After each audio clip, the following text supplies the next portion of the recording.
Chapter 1, Down the Rabbit Hole. Alice was beginning to get very tired of sitting by her sister on the bank and of having nothing to do. Once or twice she had peeped into the book her sister was reading, but it had no pictures or conversations in it. And what is the use of a book, thought Alice, without pictures or conversations?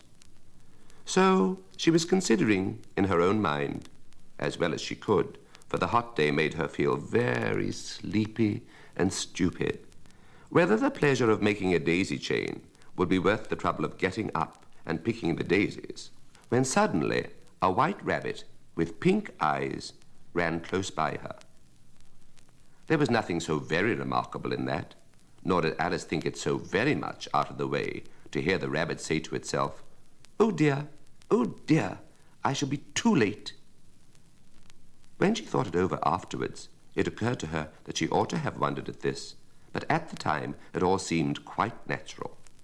But when the rabbit actually took a watch out of its waistcoat pocket and looked at it and then hurried on, Alice started to her feet, for it flashed across her mind that she had never before seen a rabbit with either a waistcoat pocket or a watch to take out of it, and burning with curiosity, she ran across the field after it and was just in time to see it pop down a large rabbit hole under the hedge. In another moment, down went Alice after it, never once considering how in the world she was to get out again. The rabbit hole went straight on like a tunnel for some way, and then dipped suddenly down, so suddenly that Alice had not a moment to think about stopping herself before she found herself falling down what seemed to be a very deep well. Either the well was very deep, or she fell very slowly, for she had plenty of time as she went down to look about her and to wonder what was going to happen next. First she tried to look down and make out what she was coming to, but it was too dark to see anything. Then she looked at the sides of the well and noticed that they were filled with cupboards and bookshelves. Here and there she saw maps and pictures hung upon pegs. She took down a jar from one of the shelves as she passed. It was labelled orange marmalade, but to her great disappointment it was empty. She did not like to drop the jar for fear of killing somebody underneath, so managed to put it into one of the cupboards as she fell past it. Well, thought Alice to herself, after such a fall as this, I shall think nothing of tumbling downstairs. How brave they'll all think me at home. Why, I wouldn't say anything about it even if I fell off the top of the house, which was very likely true. Down, down, down. Would the fall never come to an end? I wonder how many miles I've fallen by this time, she said aloud. I must be getting somewhere near the center of the earth. Let me see, that would be 4,000 miles down, I think. For you see, Alice had learnt several things of this sort in her lessons in the schoolroom, and though this was not a very good opportunity for showing off her knowledge, as there was no one to listen to her, still it was good practice to say it over. Yes, that's about the right distance, but then I wonder what latitude or longitude I've got to. Alice had not the slightest idea what latitude was, or longitude either, but she thought they were nice, grand words to say. Presently, she began again. I wonder if I shall fall right through the earth. How funny it'll seem to come out among the people that walk with their heads downwards. The antipathies, I think. She was rather glad there was no one listening this time, as it didn't sound at all the right word. But I shall have to ask them what the name of the country is, you know. Please, ma'am, is this New Zealand or Australia? And she tried to curtsy as she spoke. Fancy curtsying as you're falling through the air. Do you think you could manage it? And what an ignorant little girl she'll think me for asking. No, it'll never do to ask. Perhaps I shall see it written up somewhere. Down, down, down. There was nothing else to do, so Alice soon began talking again. Dinah'll miss me very much tonight, I should think. Dinah was the cat. I hope they'll remember her saucer of milk at tea time. Dinah, my dear, I wish you were down here with me. There are no mice in the air, I'm afraid, but you might catch a bat, and that's very like a mouse, you know. But do cats eat bats, I wonder? And here Alice began to get rather sleepy, and went on saying to herself in a dreamy sort of way, "Do cats eat bats? Do cats eat bats?" And sometimes, "Do bats eat cats?" For you see, as she couldn't answer either question, it didn't much matter which way she put it. She felt that she was dozing off, and had just begun to dream that she was walking hand in hand with Dinah, and was saying to her very earnestly, "Now, Dinah, tell me the truth. Did you ever eat a bat?" When suddenly, thump, thump, down she came upon a heap of sticks and dry leaves, and the fall was over. Alice was not a bit hurt, and she jumped up onto her feet in a moment. She looked up, but it was all dark overhead. Before her was another long passage, and the White Rabbit was still in sight, hurrying down it. There was not a moment to be lost. Away went Alice like the wind, and was just in time to hear it say, as it turned a corner, "Oh, my ears and whiskers, how late it's getting." She was close behind it when she turned the corner, but the rabbit was no longer to be seen. She found herself in a long, low hall, which was lit up by a row of lamps hanging from the roof. There were doors all round the hall, but they were all locked, and when Alice had been all the way down one side and up the other, trying every door, she walked sadly down the middle, wondering how she was ever to get out again. Suddenly she came upon a little three-legged table, all made of solid glass. There was nothing on it but a tiny golden key, and Alice's first idea was that this might belong to one of the doors of the hall. But alas, either the locks were too large, or the key was too small, but at any rate it would not open any of them. However, on the second time round, she came upon a low curtain she had not noticed before, and behind it was a little door about 15 inches high. She tried the little golden key in the lock, and to her great delight, it fitted. Alice opened the door and found that it led into a small passage, not much larger than a rat hole. She knelt down and looked along the passage into the loveliest garden you ever saw. How she longed to get out of that dark hall and wander about among those beds of bright flowers and those cool fountains, but she could not even get her head through the doorway. And even if my head would go through, thought poor Alice, it would be of very little use without my shoulders. Oh, how I wish I could shut up like a telescope. I think I could, if I only knew how to begin.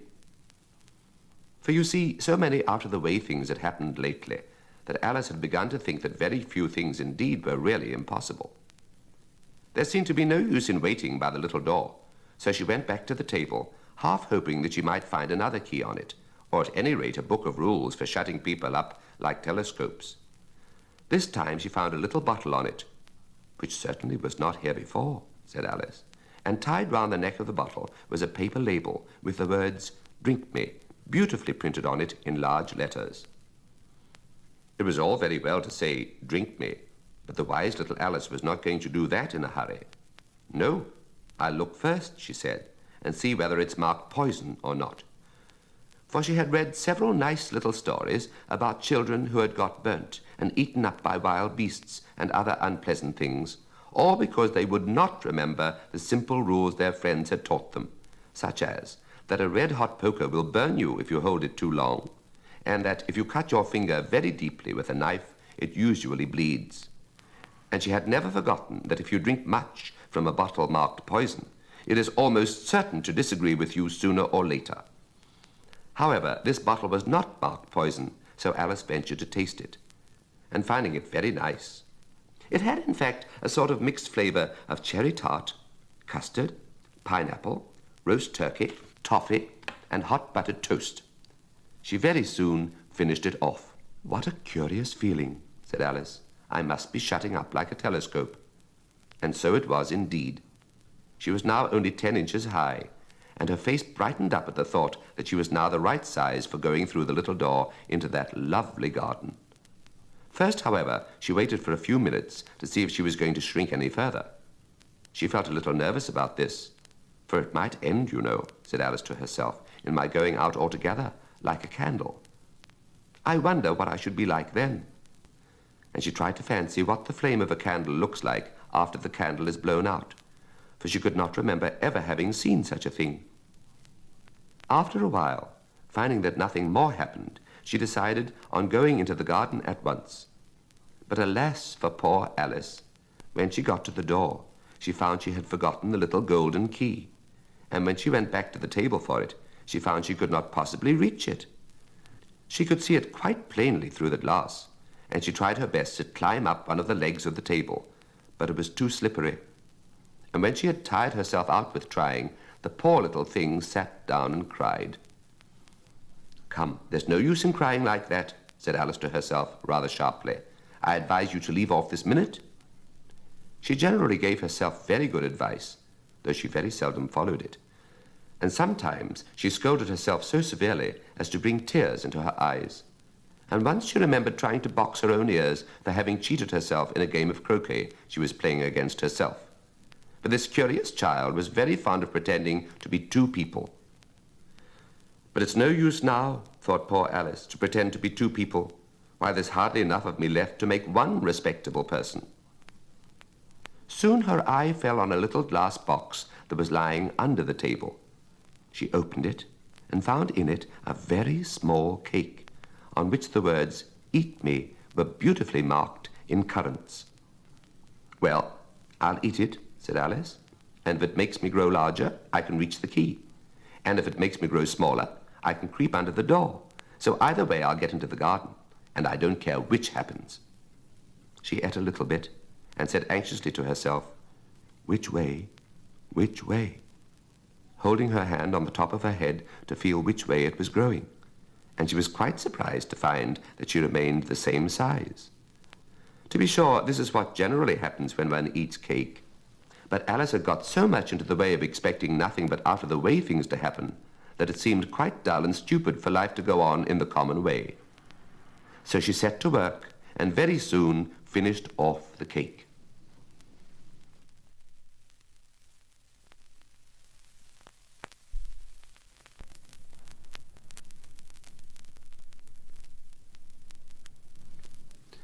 Chapter 2, The Pool of Tears.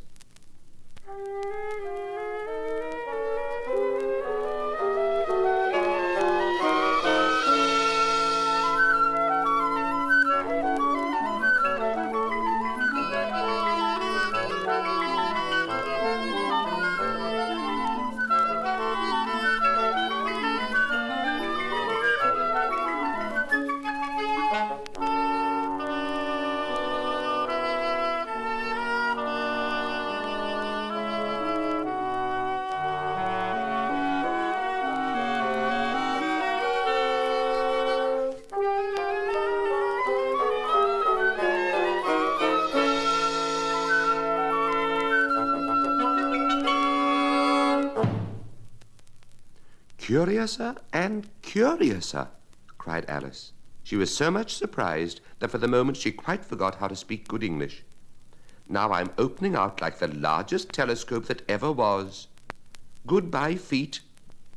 For when she looked down at her feet, they seemed to be almost out of sight, they were getting so far off.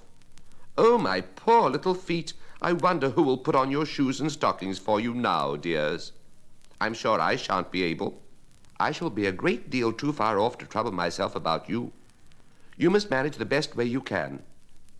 "But I must be kind to them," thought Alice, "or perhaps they won't walk the way I want to go. Let me see. I'll give them a new pair of boots every Christmas." And she went on planning to herself how she would manage it. They must go by the carrier, she thought. And how funny it'll seem sending presents to one's own feet. And how odd the directions will look. Alice's right foot, Esquire, hearthrug, near the fender, with Alice's love. Oh dear, what nonsense I'm talking. Just at this moment, her head struck against the roof of the hall. In fact, she was now rather more than 9 feet high, and she at once took up the little golden key and hurried off to the garden door. Poor Alice! It was as much as she could do, lying down on one side, to look through into the garden with one eye. But to get through was more hopeless than ever. She sat down and began to cry again. "You ought to be ashamed of yourself," said Alice. "A great girl like you." She might well say this. "To go on crying in this way? Stop this moment, I tell you." But she went on all the same, shedding gallons of tears, until there was a large pool all round her, about 4 inches deep and reaching half down the hall. After a time, she heard a little pattering of feet in the distance, and she hastily dried her eyes to see what was coming. It was the White Rabbit returning, splendidly dressed, with a pair of white kid gloves in one hand and a large fan in the other. He came trotting along in a great hurry, muttering to himself as he came, "Oh, the Duchess, the Duchess! Oh, won't she be savage if I've kept her waiting?" Alice felt so desperate that she was ready to ask help of anyone. So when the rabbit came near her, she began in a low, timid voice, "If you please, sir." The rabbit started violently, dropped the white kid gloves and the fan, and scurried away into the darkness as hard as he could go. Alice took up the fan and gloves, and as the hall was very hot, she kept fanning herself all the time she went on talking. "Dear, dear, how queer everything is today. And yesterday things went on just as usual. I wonder if I've been changed in the night. Let me think. Was I the same when I got up this morning? I almost think I can remember feeling a little different. But if I'm not the same, the next question is, who in the world am I? Ah, that's the great puzzle." And she began thinking over all the children she knew that were of the same age as herself, to see if she could have been changed for any of them. "I'm sure I'm not Ada," she said, "for her hair goes in such long ringlets, and mine doesn't go in ringlets at all. And I'm sure I can't be Mabel, for I know all sorts of things, and she knows such a very little. Besides, she's she, and I'm I. And, oh dear, how puzzling it all is.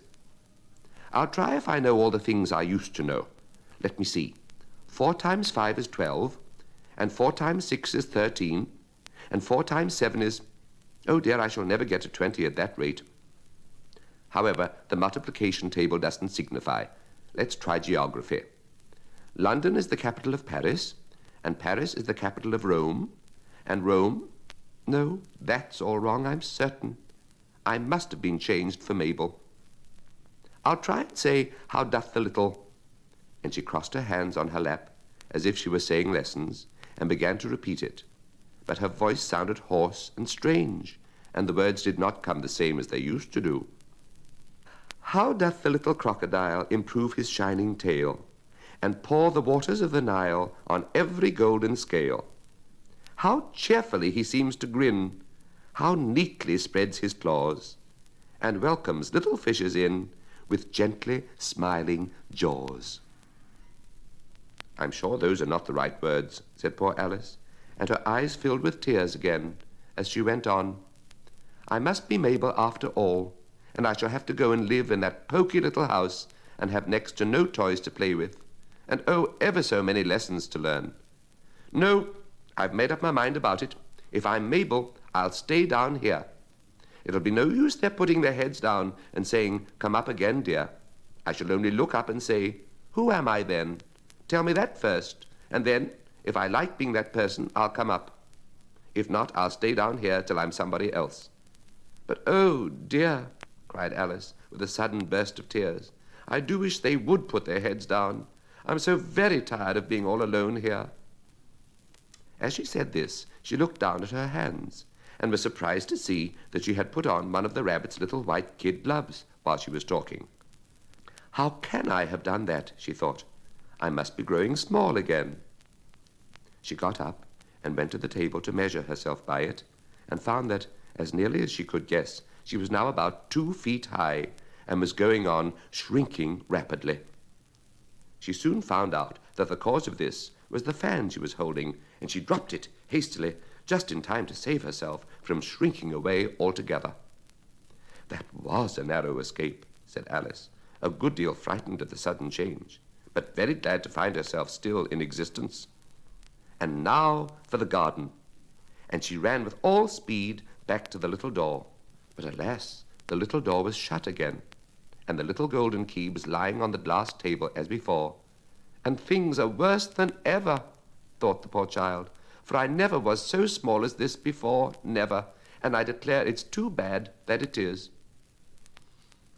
As she said these words, her foot slipped, and in another moment, splash, she was up to her chin in salt water. Her first idea was that she had somehow fallen into the sea. "And in that case I can go back by railway," she said to herself.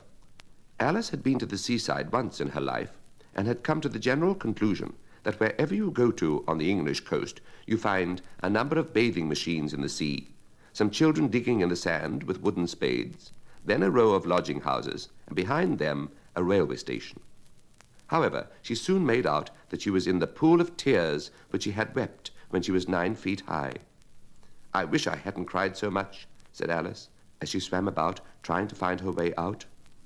"I shall be punished for it now, I suppose, by being drowned in my own tears. That will be a queer thing, to be sure.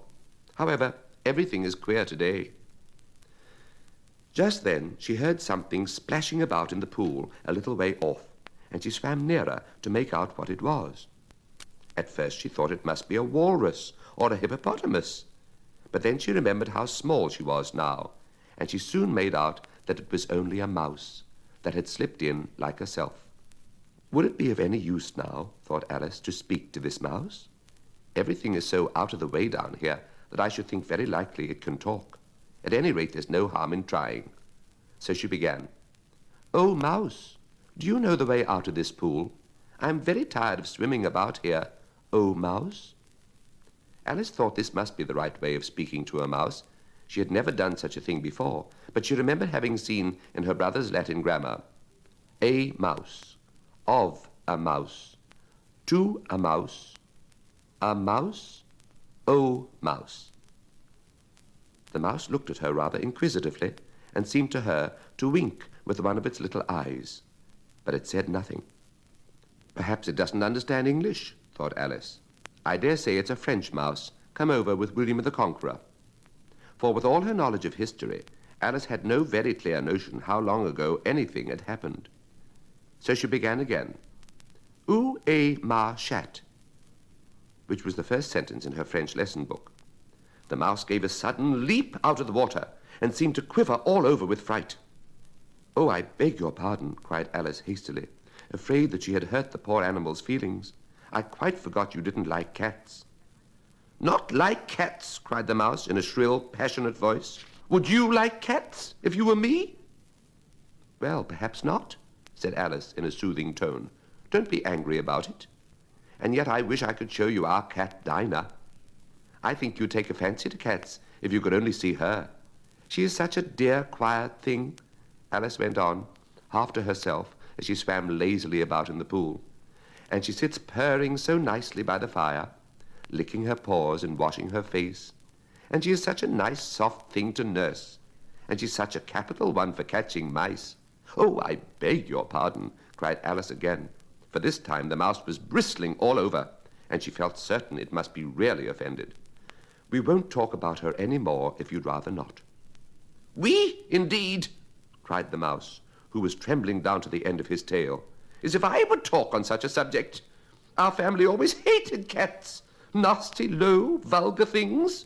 Don't let me hear the name again." "I won't indeed," said Alice in a great hurry to change the subject of conversation.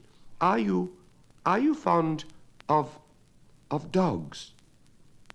The mouse did not answer, so Alice went on eagerly. "There is such a nice little dog near our house I should like to show you. A little bright-eyed terrier, you know, with, oh, such long, curly brown hair. And it'll fetch things when you throw them, and it'll sit up and beg for its dinner, and all sorts of things. I can't remember half of them.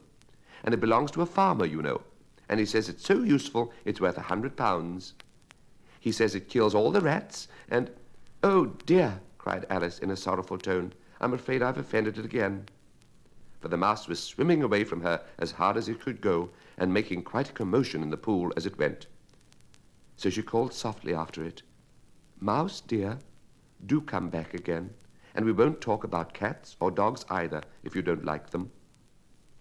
When the mouse heard this, it turned round and swam slowly back to her. Its face was quite pale, with passion, Alice thought, and it said in a low, trembling voice, "Let us get to the shore, and then I'll tell you my history, and you'll understand why it is I hate cats and dogs. It was high time to go, for the pool was getting quite crowded with the birds and animals that had fallen into it.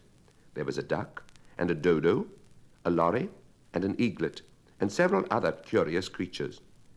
Alice led the way, and the whole party swam to the shore.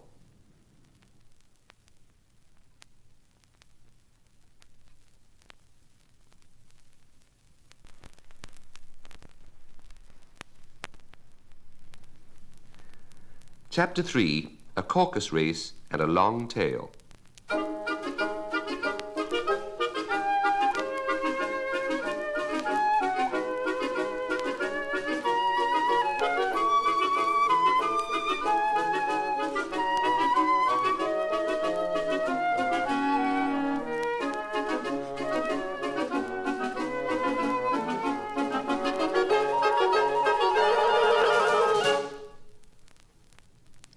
They were indeed a queer-looking party that assembled on the bank. The birds with draggled feathers, the animals with their fur clinging close to them, and all dripping wet, cross, and uncomfortable. The first question, of course, was how to get dry again. They had a consultation about this, and after a few minutes it seemed quite natural to Alice to find herself talking familiarly with them, as if she had known them all her life. Indeed, she had quite a long argument with the lorry, who at last turned sulky and would only say, "I'm older than you and must know better." And this Alice would not allow without knowing how old it was. And as the lorry positively refused to tell its age, there was no more to be said.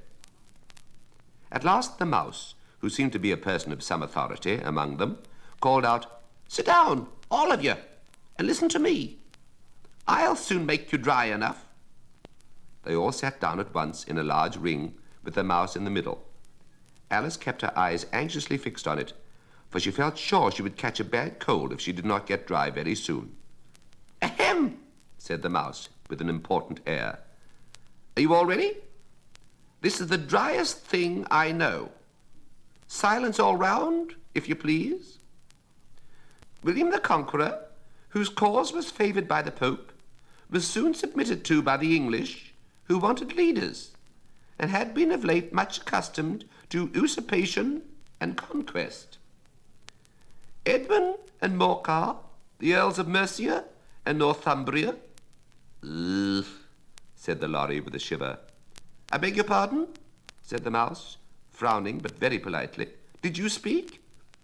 "Not I," said the lorry hastily. "Thought you did," said the mouse. "I proceed. Edwin and Morcar, the Earls of Mercia and Northumbria, declared for him, and even Stigand, the patriotic Archbishop of Canterbury, found it advisable—" "Found what?" said the duck. "Found it," the mouse replied rather crossly. "Of course you know what it means." "I know what it means well enough when I find a thing," said the duck. "It's generally a frog or a worm. The question is, what did the Archbishop find?" The mouse did not notice this question, but hurriedly went on. "Found it advisable to go with Edgar Atheling to meet William and offer him the crown. William's conduct at first was moderate, but the insolence of his Normans— How are you getting on now, my dear?" it continued, turning to Alice as it spoke. "As wet as ever," said Alice, in a melancholy tone. "It doesn't seem to dry me at all." "In that case," said the dodo solemnly, rising to its feet, "I move that the meeting adjourn for the immediate adoption of more energetic remedies." "Speak English," said the eaglet. "I don't know the meaning of half those long words, and what's more, I don't believe you do either." And the eaglet bent down its head to hide a smile. Some of the other birds tittered audibly. "What I was going to say," said the dodo in an offended tone, "was that the best thing to get us dry would be a caucus-race." "What is a caucus-race?" said Alice. Not that she much wanted to know, but the dodo had paused, as if it thought that somebody ought to speak, and no one else seemed inclined to say anything. "Why," said the dodo, "the best way to explain it is to do it." And as you might like to try the thing yourself some winter day, I will tell you how the dodo managed it. First, it marked out a race course in a sort of circle. The exact shape doesn't matter, it said, and then all the party were placed along the course here and there. There was no 1, 2, 3 and away, but they began running when they liked and left off when they liked, so that it was not easy to know when the race was over. However, when they had been running half an hour or so and were quite dry again, the dodo suddenly called out, "The race is over," and they all crowded round it, panting and asking, "But who has won?" This question the dodo could not answer without a great deal of thought, and it stood for a long time with one finger pressed upon its forehead, the position in which you usually see Shakespeare in the pictures of him, while the rest waited in silence. At last the dodo said, "Everybody has won, and all must have prizes." "But who is to give the prizes?" quite a chorus of voices asked. "Why, she, of course," said the dodo, pointing to Alice with one finger, and the whole party at once crowded round her, calling out in a confused way, "Prizes! Prizes!" Alice had no idea what to do, and in despair she put her hand in her pocket and pulled out a box of comfits. Luckily the salt water had not got into it, and handed them round as prizes. There was exactly one apiece, all round. "But she must have a prize herself, you know," said the mouse. "Of course," the dodo replied very gravely. "What else have you got in your pocket?" he went on, turning to Alice. "Only a thimble," said Alice sadly. "Hand it over here," said the dodo. Then they all crowded round her once more, while the dodo solemnly presented the thimble, saying, "We beg your acceptance of this elegant thimble." And when it had finished this short speech, they all cheered. Alice thought the whole thing very absurd, but they all looked so grave that she did not dare to laugh, and as she could not think of anything to say, she simply bowed and took the thimble, looking as solemn as she could. The next thing was to eat the comfits. This caused some noise and confusion, as the large birds complained that they could not taste theirs, and the small ones choked and had to be patted on the back. However, it was over at last, and they sat down again in a ring and begged the mouse to tell them something more. "You promised to tell me your history, you know," said Alice, "and why it is you hate C and D," she added in a whisper, half afraid that it would be offended again. "Mine is a long and a sad tale," said the mouse, turning to Alice and sighing. "It is a long tale, certainly," said Alice, looking down with wonder at the mouse's tail. "But why do you call it sad?" And she kept on puzzling about it while the mouse was speaking, so that her idea of the tale was something like this. "Fury said to a mouse that he met in the house, 'Let us both go to law. I will prosecute you. Come, I'll take no denial. We must have a trial, for really this morning I've nothing to do.' Said the mouse to the cur, 'Such a trial, dear sir, with no jury or judge, would be wasting our breath.' 'I'll be judge, I'll be jury,' said cunning old Fury. 'I'll try the whole cause and condemn you to death.'" "You were not attending," said the mouse to Alice severely. "What are you thinking of?" "I beg your pardon," said Alice very humbly. "You had got to the fifth bend, I think." "I had not," cried the mouse sharply and very angrily. "A knot," said Alice, always ready to make herself useful and looking anxiously about her. "Oh, do let me help to undo it." "I shall do nothing of the sort," said the mouse, getting up and walking away. "You insult me by talking such nonsense." "I didn't mean it," pleaded poor Alice, "but you're so easily offended, you know." The mouse only growled in reply. "Please come back and finish your story," Alice called after it, and the others all joined in chorus, "Yes, please do." But the mouse only shook its head impatiently and walked a little quicker. "What a pity it wouldn't stay," sighed the lorry as soon as it was quite out of sight. And an old crab took the opportunity of saying to her daughter, "Ah, my dear, let this be a lesson to you never to lose your temper." "Hold your tongue, Ma," said the young crab a little snappishly. "You're enough to try the patience of an oyster." "I wish I had our Dinah here, I know I do," said Alice aloud, addressing nobody in particular. "She'd soon fetch it back." "And who Is Dinah, if I might mention to ask the question, said the lorry. Alice replied eagerly, for she was always ready to talk about her pet. Dinah's our cat, and she's such a capital one for catching mice, you can't think. And oh, I wish you could see her after the birds. While she'll eat a little bird as soon as look at it. This speech caused a remarkable sensation among the party. Some of the birds hurried off at once. One old magpie began wrapping itself up very carefully, remarking, "I really must be getting home. The night air doesn't suit my throat." And a canary called out in a trembling voice to its children, "Come away, my dears. It's high time you were all in bed." On various pretexts, they all moved off, and Alice was soon left alone. "I wish I hadn't mentioned Dinah," she said to herself in a melancholy tone. "Nobody seems to like her down here, and I'm sure she's the best cat in the world. Oh, my dear Dinah, I wonder if I shall ever see you any more." And here poor Alice began to cry again, for she felt very lonely and low-spirited.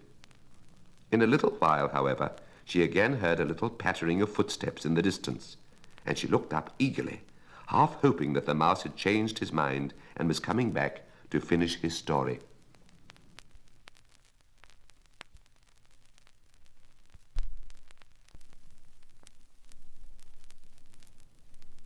Chapter 4. The Rabbit Sends in a Little Bill.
It was the White Rabbit, trotting slowly back again and looking anxiously about as it went, as if it had lost something.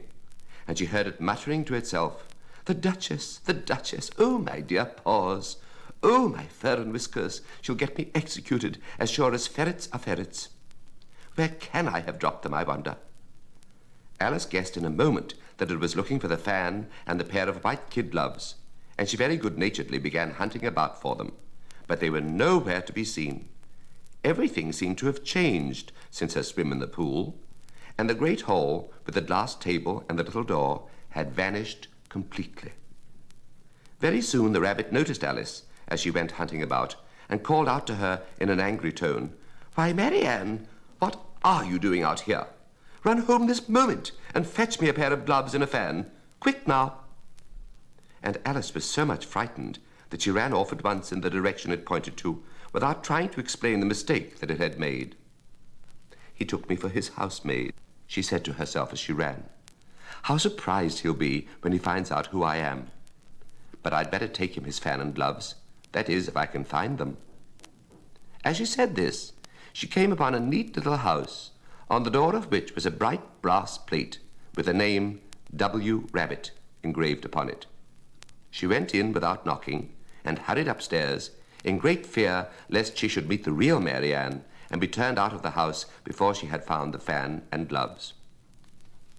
"How queer it seems," Alice said to herself, "to be going messages for a rabbit. I suppose Dinah will be sending me on messages next." And she began fancying the sort of thing that would happen. "Miss Alice, come here directly and get ready for your walk." "Coming in a minute, nurse, but I've got to watch this mouse hole till Dinah comes back and see that the mouse doesn't get out." "Only I don't think," Alice went on, that they'd let Dinah stop in the house if it began ordering people about like that.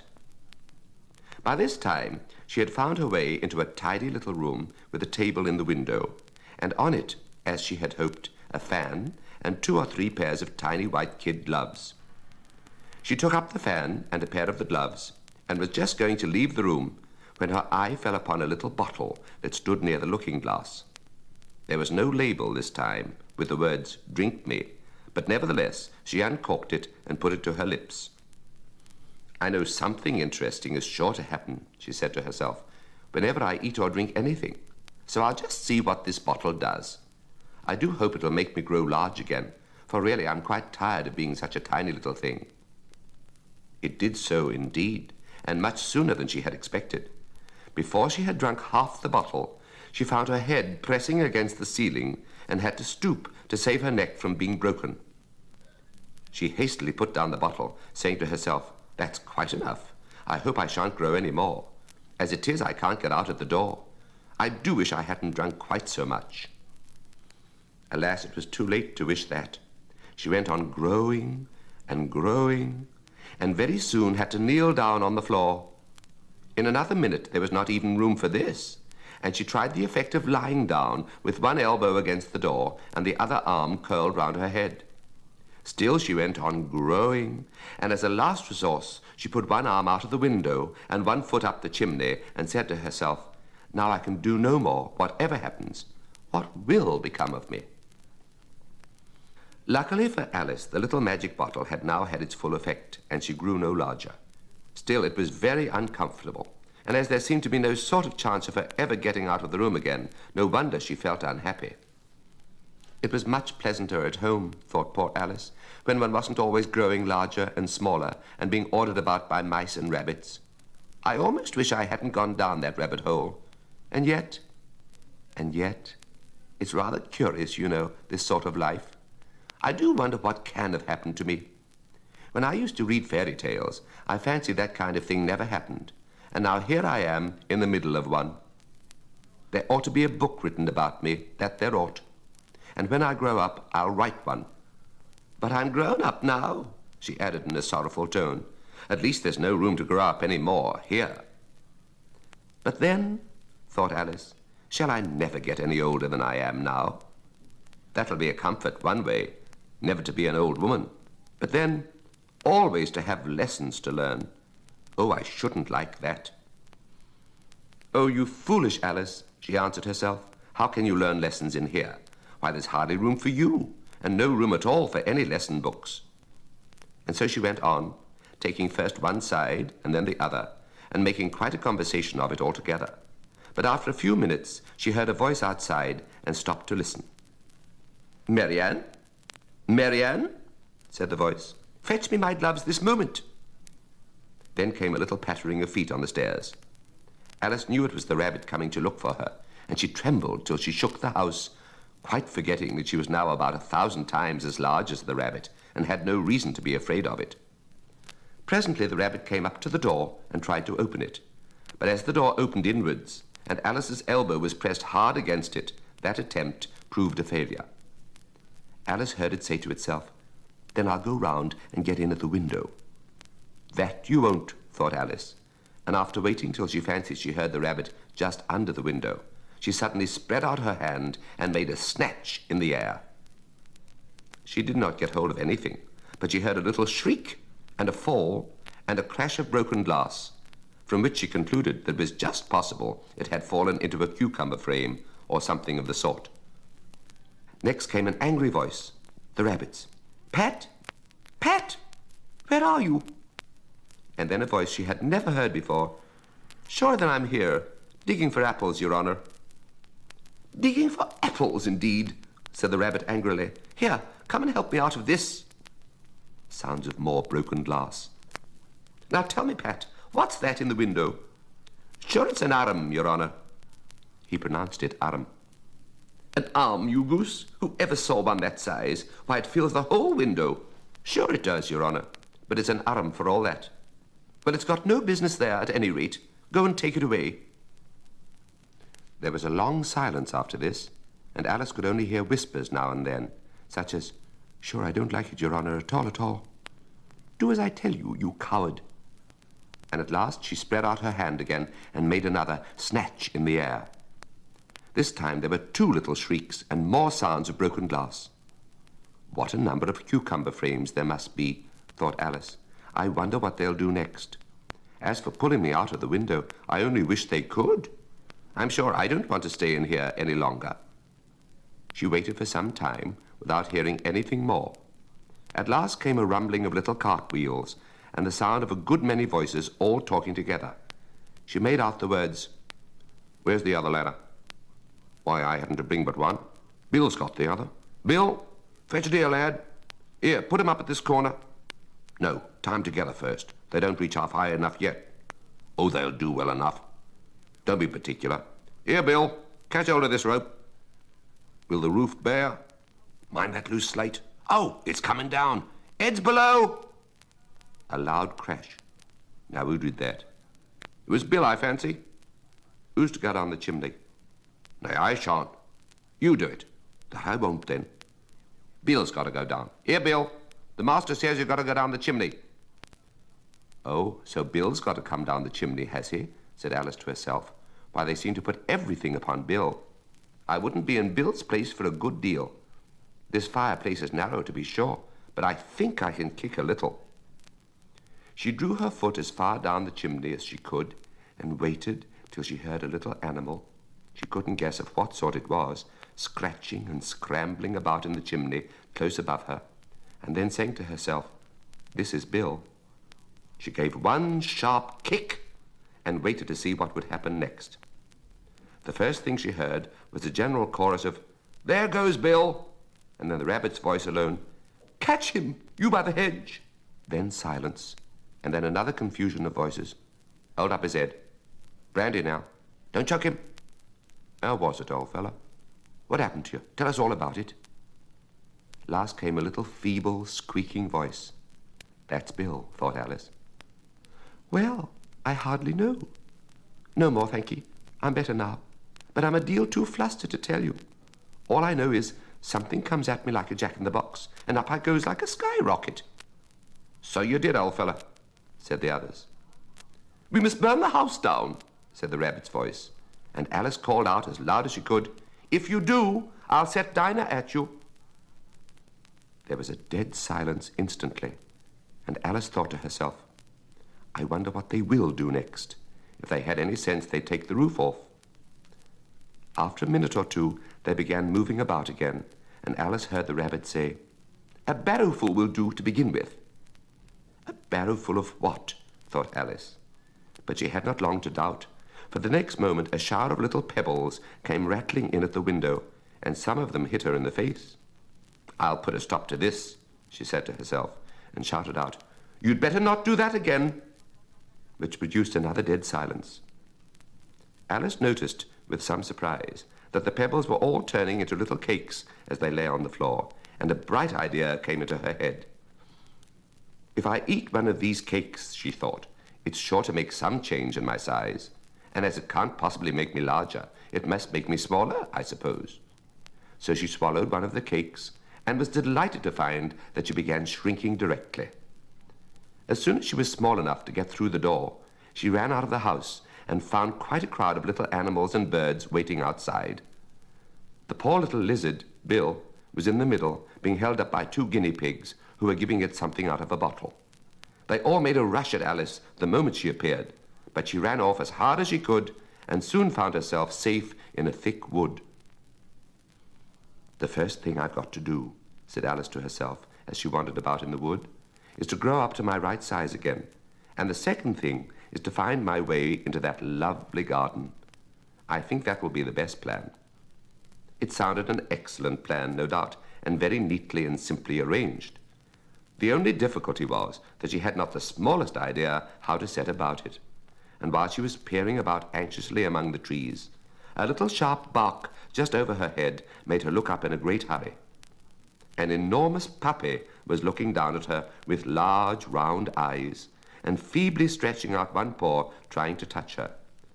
"Poor little thing," said Alice, in a coaxing tone, and she tried hard to whistle to it. but she was terribly frightened all the time at the thought that it might be hungry, in which case it would be very likely to eat her up in spite of all her coaxing. Hardly knowing what she did, she picked up a little bit of stick and held it out to the puppy, whereupon the puppy jumped into the air off all its feet at once with a yelp of delight and rushed at the stick and made believe to worry it. Then Alice dodged behind a great thistle to keep herself from being run over, and the moment she appeared on the other side, the puppy made another rush at the stick and tumbled head over heels in its hurry to get hold of it.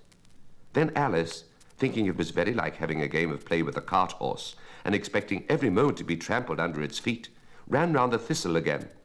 Then the puppy began a series of short charges at the stick, running a very little way forwards each time, and a long way back, and barking hoarsely all the while, till at last it sat down a good way off, panting, with its tongue hanging out of its mouth and its great eyes half shut. This seemed to Alice a good opportunity for making her escape. So she set off at once and ran till she was quite tired and out of breath, and till the puppy's bark sounded quite faint in the distance. And yet, what a dear little puppy it was, said Alice, as she leant against a buttercup to rest herself, and fanned herself with one of the leaves. I should have liked teaching it tricks very much, if I'd only been the right size to do it. Oh dear, I'd nearly forgotten that I've got to grow up again. Let me see, how is it to be managed? I suppose I ought to eat or drink something or other, but the great question is, what? The great question certainly was, what? Alice looked all round her at the flowers and the blades of grass, but she could not see anything that looked like the right thing to eat or drink under the circumstances. There was a large mushroom growing near her, about the same height as herself, and when she had looked under it, and on both sides of it, and behind it, it occurred to her that she might as well look and see what was on the top of it.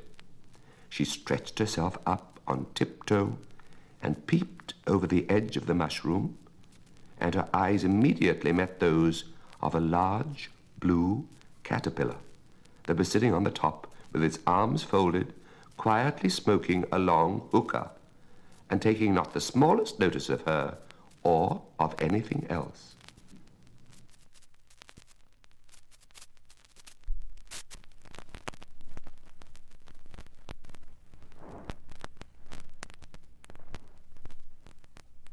Chapter 5. Advice from a Caterpillar.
The caterpillar and Alice looked at each other for some time in silence.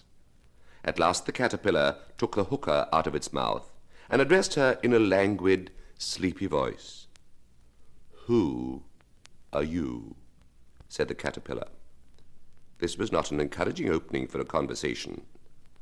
Alice replied, rather shyly, I hardly know, sir, just at present.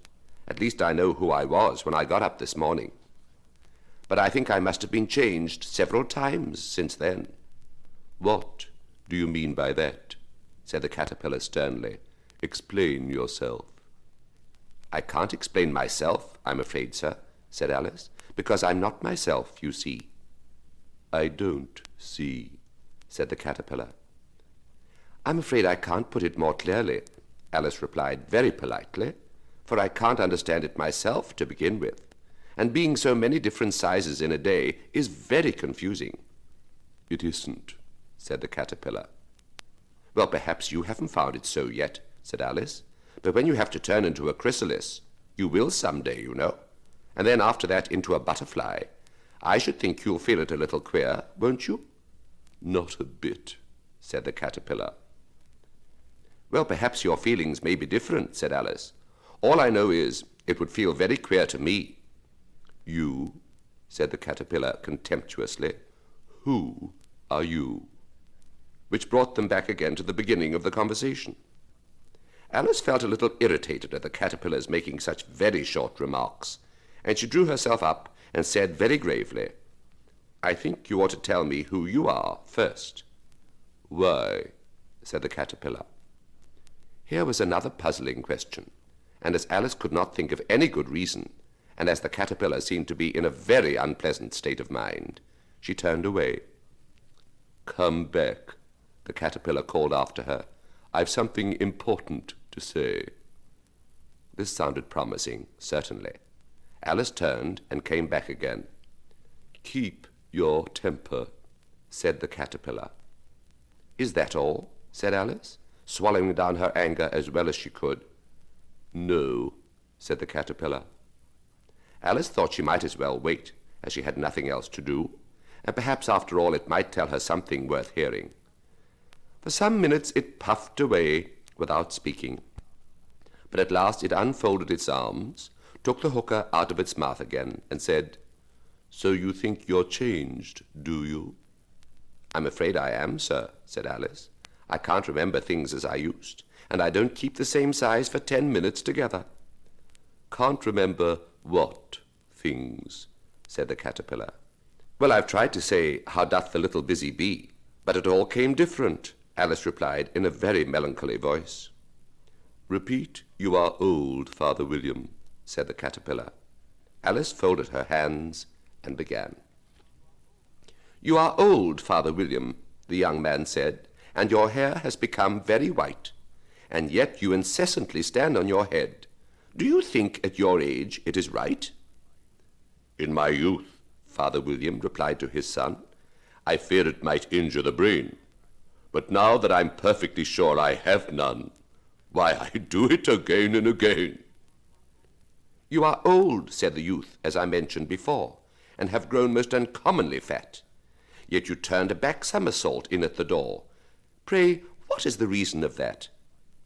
In my youth, said the sage, as he shook his grey locks, I kept all my limbs very supple. By the use of this ointment, 1 shilling the box. Allow me to sell you a couple.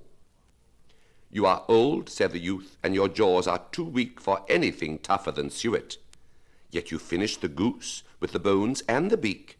Pray, how did you manage to do it? In my youth, said his father, I took to the law and argued each case with my wife, and the muscular strength which it gave to me jaw has lasted the rest of me life. You are old, said the youth. One would hardly suppose that your eye was as steady as ever. Yet you balanced an eel on the end of your nose. What made you so awfully clever? I have answered 3 questions, and that is enough, said his father. Don't give yourself airs. Do you think I can listen all day to such stuff? Be off, or I'll kick you downstairs. That is not said right, said the caterpillar. Not quite right, I'm afraid, said Alice timidly. Some of the words have got altered. It is wrong from beginning to end, said the caterpillar decidedly, and there was silence for some minutes. The caterpillar was the first to speak. What size do you want to be? It asked. Oh, I'm not particular as to size, Alice hastily replied. Only one doesn't like changing so often, you know. I don't know, said the caterpillar. Alice said nothing. She had never been so much contradicted in all her life before, and she felt that she was losing her temper. Are you content now? Said the caterpillar. Well, I should like to be a little larger, sir, if you wouldn't mind, said Alice. 3 inches is such a wretched height to be. It is a very good height indeed, said the caterpillar angrily, rearing itself upright as it spoke. It was exactly 3 inches high. But I'm not used to it, pleaded poor Alice in a piteous tone, and she thought to herself, I wish the creatures wouldn't be so easily offended. You'll get used to it in time, said the caterpillar, and it put the hookah into its mouth and began smoking again. This time Alice waited patiently until it chose to speak again. In a minute or two, the caterpillar took the hookah out of its mouth and yawned once or twice and shook itself. Then it got down off the mushroom and crawled away into the grass, merely remarking as it went, one side will make you grow taller, and the other side will make you grow shorter. One side of what? The other side of what? Thought Alice to herself. Of the mushroom, said the caterpillar, just as if she had asked it aloud, and in another moment it was out of sight. Alice remained looking thoughtfully at the mushroom for a minute, trying to make out which were the 2 sides of it. And as it was perfectly round, she found this a very difficult question. However, at last she stretched her arms round it as far as they would go, and broke off a bit of the edge with each hand. And now, which is which? She said to herself, and nibbled a little of the right hand bit to try the effect. The next moment she felt a violent blow underneath her chin. It had struck her foot. She was a good deal frightened by this very sudden change, but she felt that there was no time to be lost, as she was shrinking rapidly. So she set to work at once to eat some of the other bit. Her chin was pressed so closely against her foot that there was hardly room to open her mouth, but she did it at last, and managed to swallow a morsel of the left-hand bit. Come, my head's free at last, said Alice in a tone of delight, which changed into alarm in another moment, when she found that her shoulders were nowhere to be found. All she could see, when she looked down, was an immense length of neck, which seemed to rise like a stalk out of a sea of green leaves that lay far below her. What can all that green stuff be? Said Alice, and where have my shoulders got to? And oh, my poor hands, how is it I can't see you? She was moving them about as she spoke, but no result seemed to follow, except a little shaking among the distant green leaves. As there seemed to be no chance of getting her hands up to her head, she tried to get her head down to them, and was delighted to find that her neck would bend about easily in any direction like a serpent. She had just succeeded in curving it down into a graceful zigzag, and was going to dive in among the leaves, which she found to be nothing but the tops of the trees under which she had been wandering, when a sharp hiss made her draw back in a hurry. A large pigeon had flown into her face and was beating her violently with its wings. "Serpent!" screamed the pigeon. "I'm not a serpent," said Alice indignantly. "Let me alone." "Serpent, I say again," repeated the pigeon, but in a more subdued tone, and added with a kind of sob, "I've tried every way, and nothing seems to suit them." "I haven't the least idea what you're talking about," said Alice. "I've tried the roots of trees, and I've tried banks, and I've tried hedges," the pigeon went on without attending to her. "But those serpents, there's no pleasing them." Alice was more and more puzzled, but she thought there was no use in saying anything more till the pigeon had finished. "As if it wasn't trouble enough hatching the eggs," said the pigeon, "but I must be on the lookout for serpents night and day. Why, I haven't had a wink of sleep these 3 weeks." "I'm very sorry you've been annoyed," said Alice, who was beginning to see its meaning. "And just as I'd taken the highest tree in the wood," continued the pigeon, raising its voice to a shriek, "and just as I was thinking I should be free of them at last, they must needs come wriggling down from the sky. Ugh! Serpent!" "But I'm not a serpent, I tell you," said Alice. I'm a "Well, what are you?" said the pigeon. "I can see you're trying to invent something." I'm a little girl," said Alice, rather doubtfully, as she remembered the number of changes she had gone through that day. "A likely story indeed," said the pigeon, in a tone of the deepest contempt. "I've seen a good many little girls in my time, but never one with such a neck as that. No, no, you're a serpent, and there's no use denying it. I suppose you'll be telling me next that you've never tasted an egg." "I have tasted eggs, certainly," said Alice, who was a very truthful child. "But little girls eat eggs quite as much as serpents do, you know." "I don't believe it," said the pigeon. "But if they do, why then they're a kind of serpent, that's all I can say." This was such a new idea to Alice that she was quite silent for a minute or two, which gave the pigeon the opportunity of adding, "You're looking for eggs, I know that well enough. And what does it matter to me whether you're a little girl or a serpent?"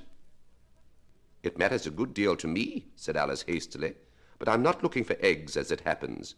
And if I was, I shouldn't want yours. I don't like them raw." "Well, be off then," said the pigeon in a sulky tone as it settled down again into its nest. Alice crouched down among the trees as well as she could, for her neck kept getting entangled among the branches, and every now and then she had to stop and untwist it. After a while she remembered that she still held the pieces of mushroom in her hands, and she set to work very carefully, nibbling first at one and then at the other, and growing sometimes taller and sometimes shorter, until she had succeeded in bringing herself down to her usual height. It was so long since she had been anything near the right size that it felt quite strange at first, but she got used to it in a few minutes and began talking to herself as usual. "Come, there's half my plan done now. How puzzling all these changes are. I'm never sure what I'm going to be from one minute to another. However, I've got back to my right size. The next thing is to get into that beautiful garden. How is that to be done, I wonder?" As she said this, she came suddenly upon an open place with a little house in it about 4 feet high. "Whoever lives there," thought Alice, "it will never do to come upon them this size. Why, I should frighten them out of their wits." So she began nibbling at the right-hand bit again, and did not venture to go near the house till she had brought herself down to 9 inches high.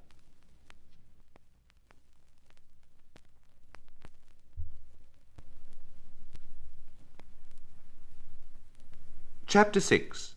Pig and Pepper.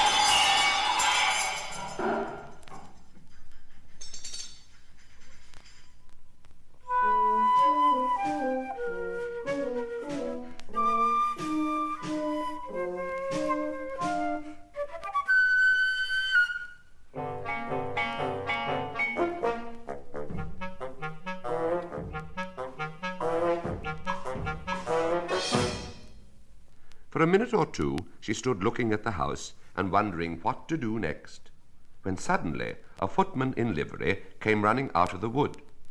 She considered him to be a footman because he was in livery. Otherwise, judging by his face only, she would have called him a fish, and rapped loudly at the door with his knuckles. It was opened by another footman in livery, with a round face and large eyes like a frog, and both footmen, Alice noticed, had powdered hair that curled all over their heads. She felt very curious to know what it was all about, and crept a little way out of the wood to listen. The fish footman began by producing from under his arm a great letter, nearly as large as himself, and this he handed over to the other, saying in a solemn tone, "For the Duchess, an invitation from the Queen to play croquet." The frog footman repeated in the same solemn tone, only changing the order of the words a little, "From the Queen, an invitation for the Duchess to play croquet." Then they both bowed low, and their curls got entangled together. Alice laughed so much at this that she had to run back into the wood for fear of their hearing her, and when she next peeped out, the fish footman was gone, and the other was sitting on the ground near the door, staring stupidly up into the sky. Alice went timidly up to the door and knocked. "There's no sort of use in knocking," said the footman, "and that for 2 reasons. First, because I'm on the same side of the door as you are. Secondly, because they're making such a noise inside, no one could possibly hear you." And certainly there was a most extraordinary noise going on within, a constant howling and sneezing, and every now and then a great crash, as if a dish or kettle had been broken to pieces. "Please then," said Alice, "how am I to get in?" "There might be some sense in your knocking," the footman went on, without attending to her, "if we had the door between us. For instance, if you were inside, you might knock, and I could let you out, you know." He was looking up into the sky all the time he was speaking, and this Alice thought decidedly uncivil. "But perhaps he can't help it," she said to herself. "His eyes are so very nearly at the top of his head. But at any rate he might answer questions. How am I to get in?" she repeated aloud. "I shall sit here," the footman remarked, "till tomorrow." At this moment the door of the house opened, and a large plate came skimming out, straight at the footman's head. It just grazed his nose and broke to pieces against one of the trees behind him. "Or next day, maybe," the footman continued in the same tone, exactly as if nothing had happened. "How am I to get in?" asked Alice again in a louder tone. "Are you to get in at all?" said the footman. "That's the first question, you know." It was, no doubt, only Alice did not like to be told so. "It's really dreadful," she muttered to herself, "the way all the creatures argue. It's enough to drive one crazy." The footman seemed to think this a good opportunity for repeating his remark with variations. "I shall sit here," he said, "on and off, for days and days." "But what am I to do?" said Alice. "Anything you like," said the footman, and began whistling. "Oh, there's no use in talking to him," said Alice desperately. "He's perfectly idiotic." And she opened the door and went in. The door led right into a large kitchen which was full of smoke from one end to the other. The Duchess was sitting on a 3-legged stool in the middle, nursing a baby. The cook was leaning over the fire, stirring a large cauldron which seemed to be full of soup. "There's certainly too much pepper in that soup," Alice said to herself, as well as she could for sneezing. There was certainly too much of it in the air. Even the Duchess sneezed occasionally, and as for the baby, it was sneezing and howling alternately without a moment's pause. The only 2 creatures in the kitchen that did not sneeze were the cook and a large cat, which was sitting on the hearth and grinning from ear to ear. "Please, would you tell me," said Alice, a little timidly, for she was not quite sure whether it was good manners for her to speak first, "why your cat grins like that?" "It's a Cheshire cat," said the Duchess, "and that's why." "Pig!" She said the last word with such violence that Alice quite jumped. But she saw in another moment that it was addressed to the baby, and not to her, so she took courage and went on again. "I didn't know that Cheshire cats always grin. In fact, I didn't know that cats could grin." "They all can," said the Duchess, "and most of them do." "I don't know of any that do," Alice said very politely, feeling quite pleased to have got into a conversation. "You don't know much," said the Duchess, "and that's a fact." Alice did not at all like the tone of this remark, and thought it would be as well to introduce some other subject of conversation. While she was trying to fix on one, the cook took the cauldron of soup off the fire, and at once set to work throwing everything within her reach at the Duchess and the baby. The fire irons came first, then followed a shower of saucepans, plates, and dishes. The Duchess took no notice of them, even when they hit her, and the baby was howling so much already that it was quite impossible to say whether the blows hurt it or not. "Oh, please mind what you're doing," cried Alice. jumping up and down in an agony of terror. "Oh, there goes his precious nose," as an unusually large saucepan flew close by it, and very nearly carried it off. "If everybody minded their own business," said the Duchess in a hoarse growl, "the world would go round a deal faster than it does." "Which would not be an advantage," said Alice, who felt very glad to get an opportunity of showing off a little of her knowledge. "Just think what work it would make with the day and night. You see, the earth takes 24 hours to turn round on its axis." "Talking of axes," said the Duchess, "chop off her head." Alice glanced rather anxiously at the cook to see if she meant to take the hint, but the cook was busily stirring the soup and seemed not to be listening, so she went on again. 24 hours, I think. Or is it 12? "Oh, don't bother me," said the Duchess. "I never could abide figures." And with that she began nursing her child again, singing a sort of lullaby to it as she did so, and giving it a violent shake at the end of every line. "Speak roughly to your little boy and beat him when he sneezes. He only does it to annoy because he knows it teases." Chorus, in which the cook and the baby joined. Wow! Wow! Wow! While the Duchess sang the second verse of the song, she kept tossing the baby violently up and down, and the poor little thing howled so that Alice could hardly hear the words. "I speak severely to my boy. I beat him when he sneezes, for he can thoroughly enjoy the pepper when he pleases." Chorus. Wow! Wow! Wow! "Here, you may nurse it a bit if you like," the Duchess said to Alice, flinging the baby at her as she spoke. "I must go and get ready to play croquet with the Queen." And she hurried out of the room.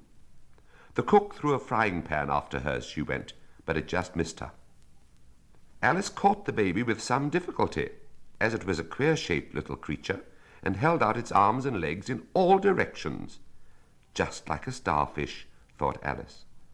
The poor little thing was snorting like a steam engine when she caught it, and kept doubling itself up and straightening itself out again, so that altogether, for the first minute or two, it was as much as she could do to hold it. As soon as she had made out the proper way of nursing it, which was to twist it up into a sort of knot, and then keep tight hold of its right ear and left foot so as to prevent it undoing itself, she carried it out into the open air. "If I don't take this child away with me," thought Alice, "they're sure to kill it in a day or two.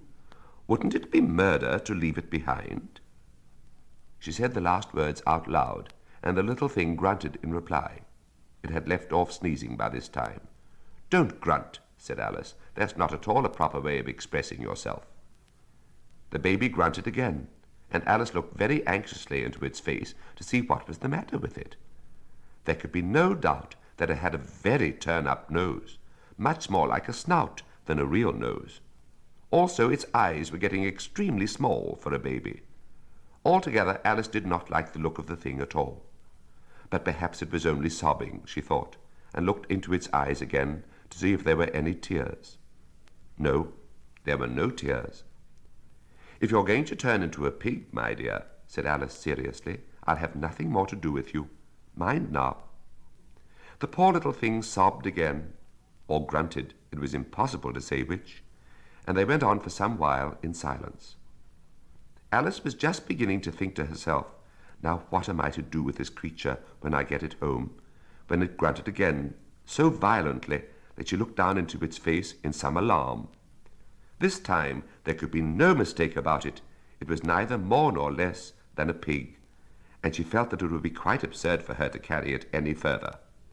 So she set the little creature down, and felt quite relieved to see it trot away quietly into the wood. "If it had grown up," she said to herself, "it would have made a dreadfully ugly child. But it makes rather a handsome pig, I think." And she began thinking over other children she knew who might do very well as pigs, and was just saying to herself, if one only knew the right way to change them, when she was a little startled by seeing the Cheshire Cat sitting on a bough of a tree a few yards off. The cat only grinned when it saw Alice. It looked good-natured, she thought. Still, it had very long claws and a great many teeth, so she felt it ought to be treated with respect. "Cheshire Puss," she began rather timidly, as she did not at all know whether it would like the name. However, it only grinned a little wider. "Come, it's pleased so far," thought Alice, and she went on, "Would you tell me, please, which way I ought to go from here?" "That depends a good deal on where you want to get to," said the cat. "I don't much care where," said Alice. "Then it doesn't matter which way you go," said the cat. "So long as I get somewhere," Alice added as an explanation. "Oh, you're sure to do that," said the cat, "if you only walk long enough." Alice felt that this could not be denied, so she tried another question. "What sort of people live about here?" "In that direction," the cat said, waving its right paw round, "lives a hatter, and in that direction," waving the other paw, "lives a March hare. Visit either you like. They're both mad." "But I don't want to go among mad people," Alice remarked. "Oh, you can't help that," said the cat. "We're all mad here. I'm mad. You're mad." "How do you know I'm mad?" said Alice. "You must be," said the cat, "or you wouldn't have come here." Alice didn't think that proved it at all. However, she went on. "And how do you know that you're mad?" "To begin with," said the cat, "a dog's not mad. You grant that?" "I suppose so," said Alice. "Well, then," the cat went on, "you see a dog growls when it's angry and wags its tail when it's pleased. Now I growl when I'm pleased and wag my tail when I'm angry. Therefore, I'm mad." "I call it purring, not growling," said Alice. "Call it what you like," said the cat. "Do you play croquet with the Queen today?" "I should like it very much," said Alice, "but I haven't been invited yet." "You'll see me there," said the cat, and vanished. Alice was not much surprised at this. She was getting so well used to queer things happening. While she was still looking at the place where it had been, it suddenly appeared again. "By the by, what became of the baby?" said the cat. "I'd nearly forgotten to ask." "It turned into a pig," Alice answered very quietly, just as if the cat had come back in a natural way. "I thought it would," said the cat, and vanished again. Alice waited a little, half expecting to see it again, but it did not appear, and after a minute or two she walked on in the direction in which the March hare was said to live. "I've seen hatters before," she said to herself. "The March hare will be much the most interesting, and perhaps, as this is May, it won't be raving mad, at least not so mad as it was in March." As she said this, she looked up, and there was the cat again, sitting on a branch of a tree. "Did you say pig or fig?" said the cat. "I said pig," replied Alice, "and I wish you wouldn't keep appearing and vanishing so suddenly. You make one quite giddy." "All right," said the cat, and this time it vanished quite slowly, beginning with the end of the tail and ending with the grin, which remained some time after the rest of it had gone. "Well, I've often seen a cat without a grin," thought Alice, "but a grin without a cat. It's the most curious thing I ever saw in all my life." She had not gone much farther before she came in sight of the house of the March hare. She thought it must be the right house, because the chimneys were shaped like ears, and the roof was thatched with fur. It was so large a house that she did not like to go nearer till she had nibbled some more of the left-hand bit of mushroom and raised herself to about 2 feet high. Even then she walked up towards it rather timidly, saying to herself, "Suppose it should be raving mad after all. I almost wish I'd gone to see the Hatter instead."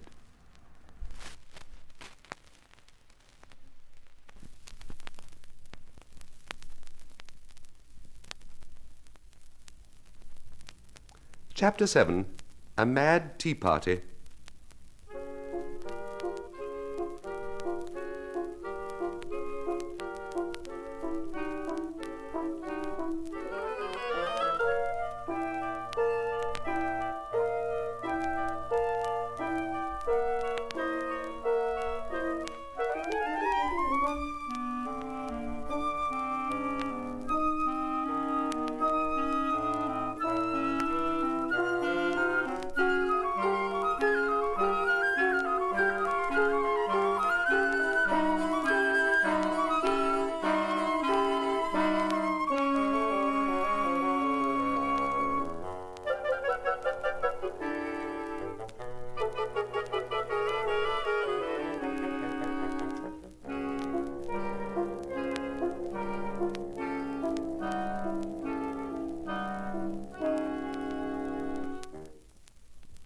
There was a table set out under a tree in front of the house, and the March Hare and the Hatter were having tea at it. A dormouse was sitting between them, fast asleep, and the other two were using it as a cushion, resting their elbows on it and talking over its head. Very uncomfortable for the dormouse, thought Alice. Only, as it's asleep, I suppose it doesn't mind. The table was a large one, but the three were all crowded together at one corner of it. "No room! No room!" they cried out when they saw Alice coming. "There's plenty of room," said Alice indignantly, and she sat down in a large armchair at one end of the table. "Have some wine," the March Hare said in an encouraging tone. Alice looked all round the table, but there was nothing on it but tea. "I don't see any wine," she remarked. "There isn't any," said the March Hare. "Then it wasn't very civil of you to offer it," said Alice angrily. "It wasn't very civil of you to sit down without being invited," said the March Hare. "I didn't know it was your table," said Alice. "It's laid for a great many more than 3. "Your hair wants cutting," said the Hatter. He had been looking at Alice for some time with great curiosity, and this was his first speech. "You should learn not to make personal remarks," Alice said with some severity. "It's very rude." The Hatter opened his eyes very wide on hearing this, but all he said was, "Why is a raven like a writing desk?" "Come, we shall have some fun now," thought Alice. "I'm glad they've begun asking riddles." "I believe I can guess that," she added aloud. "Do you mean that you think you can find out the answer to it?" said the March Hare. "Exactly so," said Alice. "Then you should say what you mean," the March Hare went on.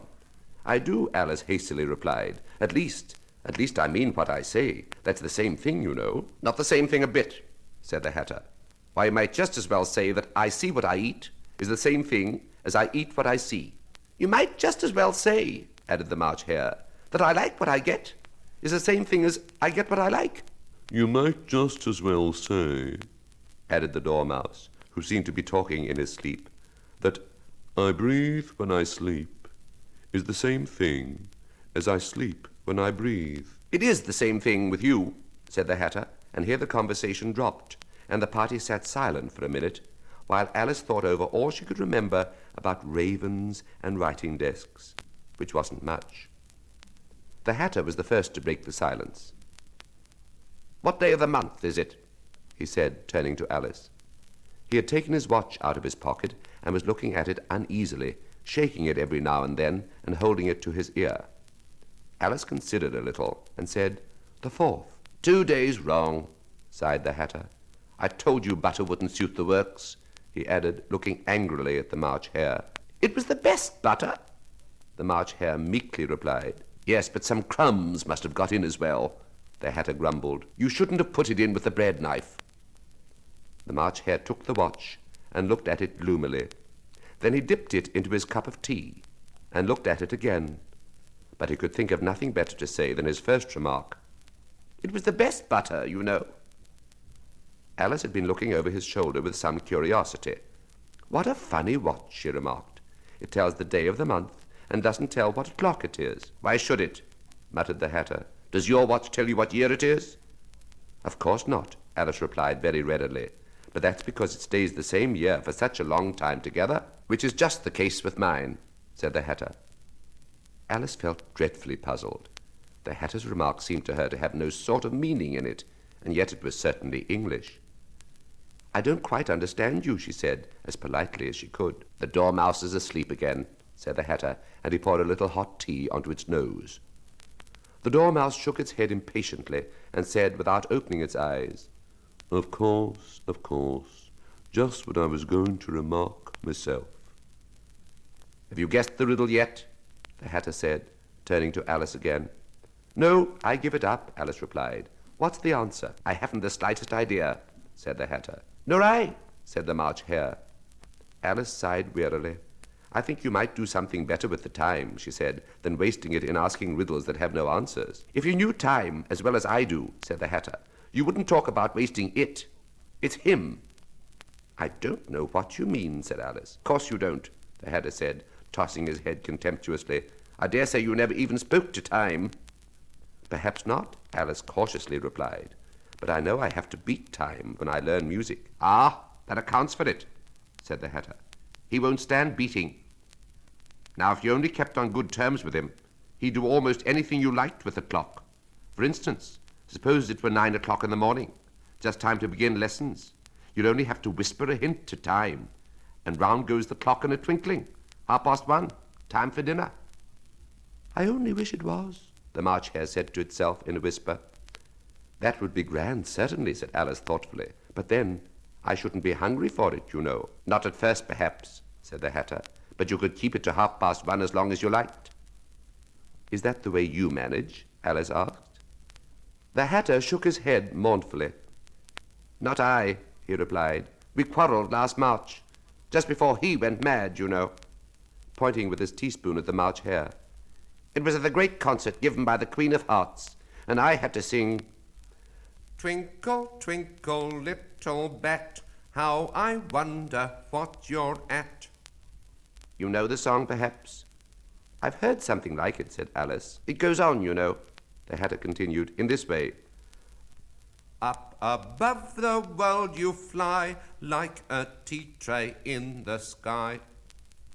Here the dormouse shook itself and began singing in its sleep, "Twinkle, twinkle, twinkle, twinkle, twinkle, twinkle," and went on so long that they had to pinch it to make it stop. "Well, I'd hardly finished the first verse," said the Hatter, "when the Queen bawled out, 'He's murdering the time, off with his head.'" "How dreadfully savage," exclaimed Alice. "And ever since that," the Hatter went on in a mournful tone, "he won't do a thing I ask. It's always 6 o'clock now." A bright idea came into Alice's head. "Is that the reason so many tea things are put out here?" she asked. "Yes, that's it," said the Hatter with a sigh. "It's always tea time, and we've no time to wash the things between whiles." "Then you keep moving round, I suppose," said Alice. "Exactly so," said the Hatter, "as the things get used up." "But when you come to the beginning again," Alice ventured to ask. "Suppose we change the subject," the March Hare interrupted, yawning. "I'm getting tired of this. I vote the young lady tells us a story." "I'm afraid I don't know one," said Alice, rather alarmed at the proposal. "Then the dormouse shall," they both cried. "Wake up, dormouse!" And they pinched it on both sides at once. The dormouse slowly opened his eyes. "I wasn't asleep," he said in a hoarse, feeble voice. "I heard every word you fellows were saying." "Tell us a story," said the March Hare. "Yes, please do," pleaded Alice. "And be quick about it," added the Hatter, "or you'll be asleep again before it's done." "Once upon a time there were 3 little sisters," the dormouse began in a great hurry, "and their names were Elsie, Lacy, and Tilly, and they lived at the bottom of a well." "What did they live on?" said Alice, who always took a great interest in questions of eating and drinking. "They lived on treacle," said the dormouse, after thinking a minute or two. They couldn't have done that, you know, Alice gently remarked. They'd have been ill. So they were, said the Dormouse, very ill. Alice tried a little to fancy to herself what such an extraordinary way of living would be like, but it puzzled her too much. So she went on, but why did they live at the bottom of a well? Take some more tea, the March Hare said to Alice very earnestly. I've had nothing yet, Alice replied in an offended tone, so I can't take more. You mean you can't take less, said the Hatter. It's very easy to take more than nothing. Nobody asked your opinion, said Alice. Who's making personal remarks now? The Hatter asked triumphantly. Alice did not quite know what to say to this, so she helped herself to some tea and bread and butter, and then turned to the Dormouse and repeated her question. Why did they live at the bottom of a well? The Dormouse again took a minute or two to think about it, and then said, It was a treacle well. There's no such thing, Alice was beginning very angrily, but the Hatter and the March Hare went, Shh, shh, and the Dormouse sulkily remarked, If you can't be civil, you'd better finish the story for yourself. Oh, no, please go on, Alice said very humbly. I won't interrupt you again. I dare say there may be one. One indeed, said the Dormouse indignantly. However, he consented to go on. And so these three little sisters, they were learning to draw, you know. What did they draw? Said Alice, quite forgetting her promise. Treacle, said the Dormouse, without considering at all this time. I want a clean cup, interrupted the Hatter. Let's all move one place on. He moved on as he spoke, and the Dormouse followed him. The March Hare moved into the Dormouse's place, and Alice, rather unwillingly, took the place of the March Hare. The Hatter was the only one who got any advantage from the change, and Alice was a good deal worse off than before, as the March Hare had just upset the milk jug into his plate. Alice did not wish to offend the Dormouse again, so she began very cautiously, But I don't understand. Where did they draw the treacle from? You can draw water out of a water well, said the Hatter, so I should think you could draw treacle out of a treacle well. Eh, stupid?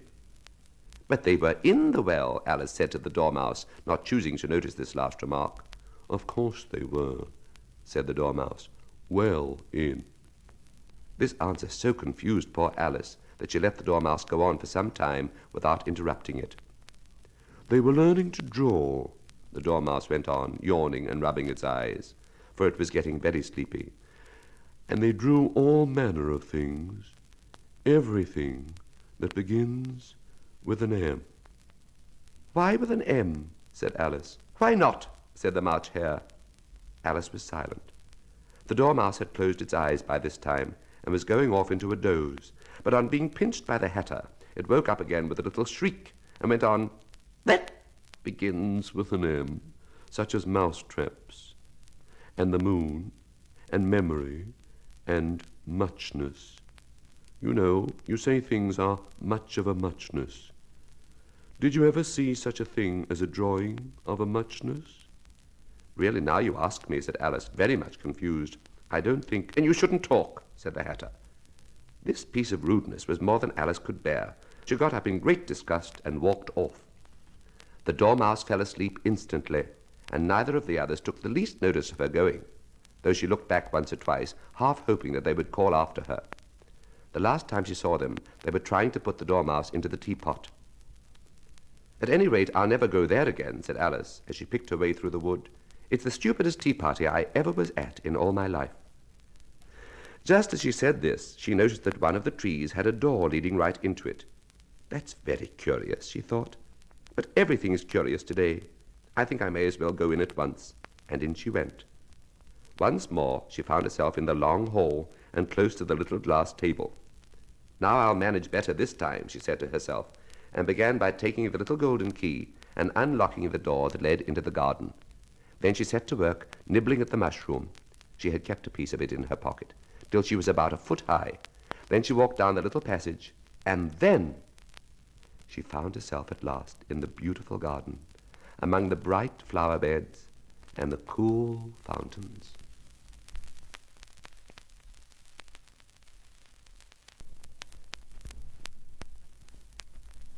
Chapter 8. The Queen's Croquet-Ground.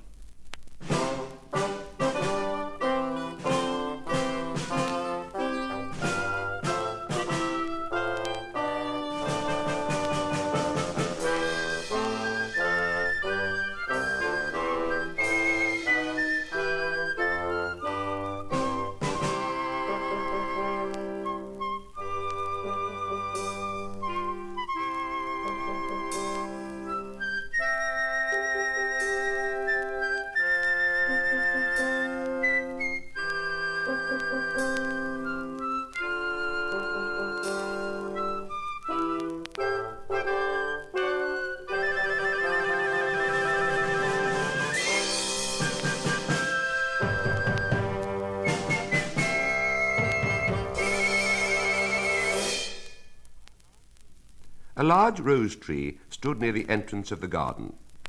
The roses growing on it were white, but there were 3 gardeners at it, busily painting them red.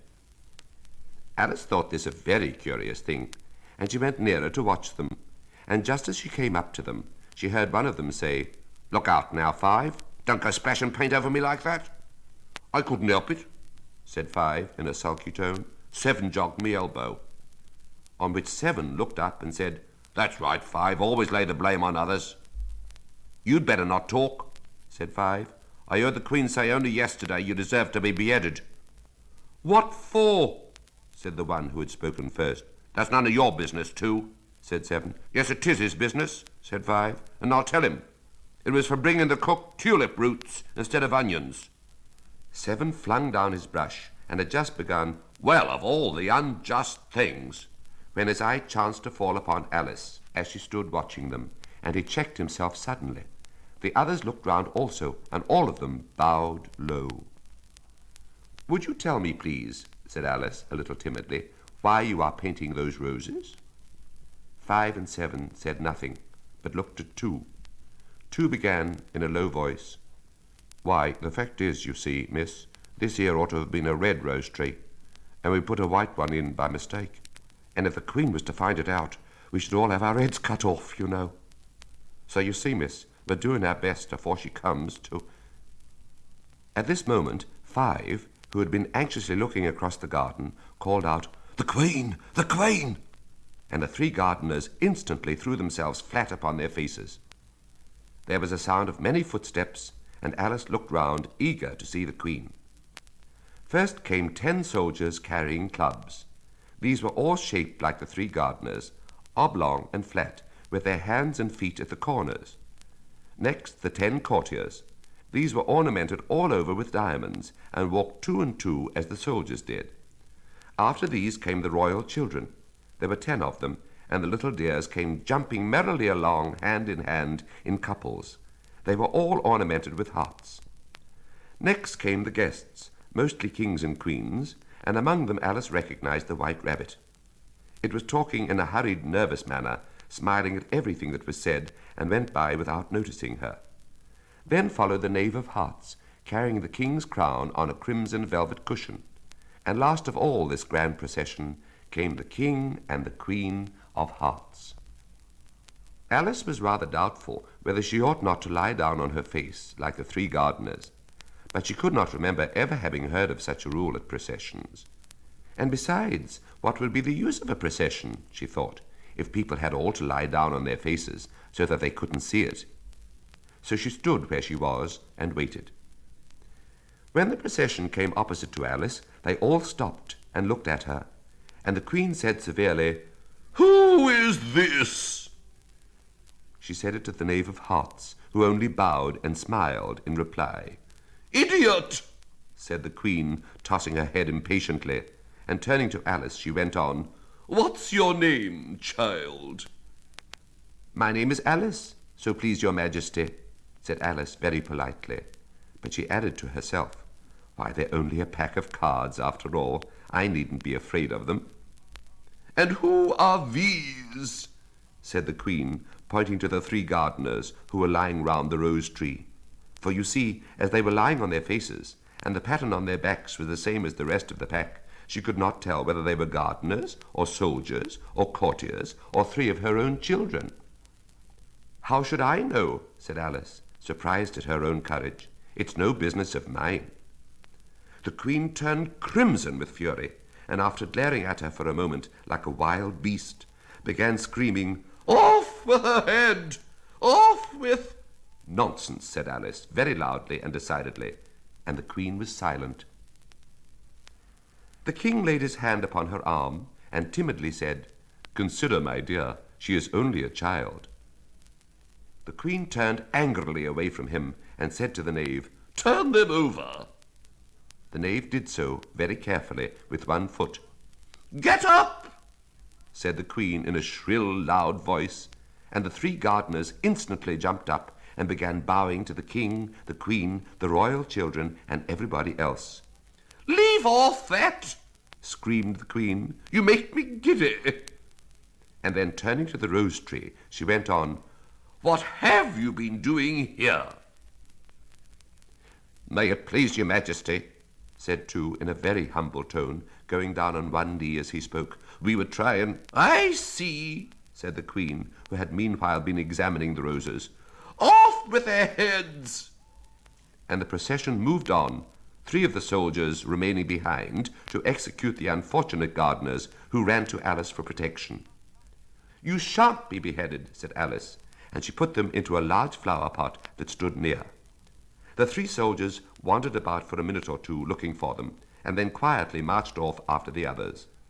"Are their heads off?" shouted the queen. "Their heads are gone, if it please your majesty," the soldiers shouted in reply. "That's right," shouted the queen. "Can you play croquet?" The soldiers were silent and looked at Alice as the question was evidently meant for her. "Yes," shouted Alice. "Come on, then," roared the queen, and Alice joined the procession, wondering very much what would happen next. It's a very fine day," said a timid voice at her side. She was walking by the white rabbit, who was peeping anxiously into her face. "Very," said Alice.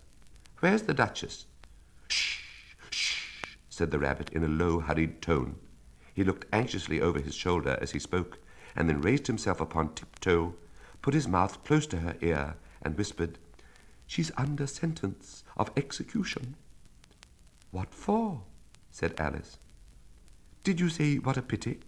the rabbit asked. "No, I didn't," said Alice. "I don't think it's at all a pity. I said, what for?" "She boxed the queen's ears," the rabbit began. Alice gave a little scream of laughter. "Oh, shh!" the rabbit whispered in a frightened tone. "The queen will hear you. You see, she came rather late, and the queen said—" "Get to your places!" shouted the queen in a voice of thunder, and people began running about in all directions, tumbling up against each other. However, they got settled down in a minute or two, and the game began. Alice thought she had never seen such a curious croquet ground in her life. It was all ridges and furrows. The croquet balls were live hedgehogs, and the mallets live flamingos, and the soldiers had to double themselves up and stand on their hands and feet to make the archers. The chief difficulty Alice found at first was in managing her flamingo. She succeeded in getting its body tucked away comfortably enough under her arm, with its legs hanging down, but generally, just as she had got its neck nicely straightened out and was going to give the hedgehog a blow with its head, it would twist itself round and look up in her face with such a puzzled expression that she could not help bursting out laughing. And when she had got its head down and was going to begin again, it was very provoking to find that the hedgehog had unrolled itself and was in the act of crawling away. Besides all this, there was generally a ridge or a furrow in the way wherever she wanted to send the hedgehog to, and as the doubled-up soldiers were always getting up and walking off to other parts of the ground, Alice soon came to the conclusion that it was a very difficult game indeed. The players all played at once, without waiting for turns, quarrelling all the while and fighting for the hedgehogs. And in a very short time the queen was in a furious passion and went stamping about and shouting, "Off with his head!" or "Off with her head!" about once in a minute.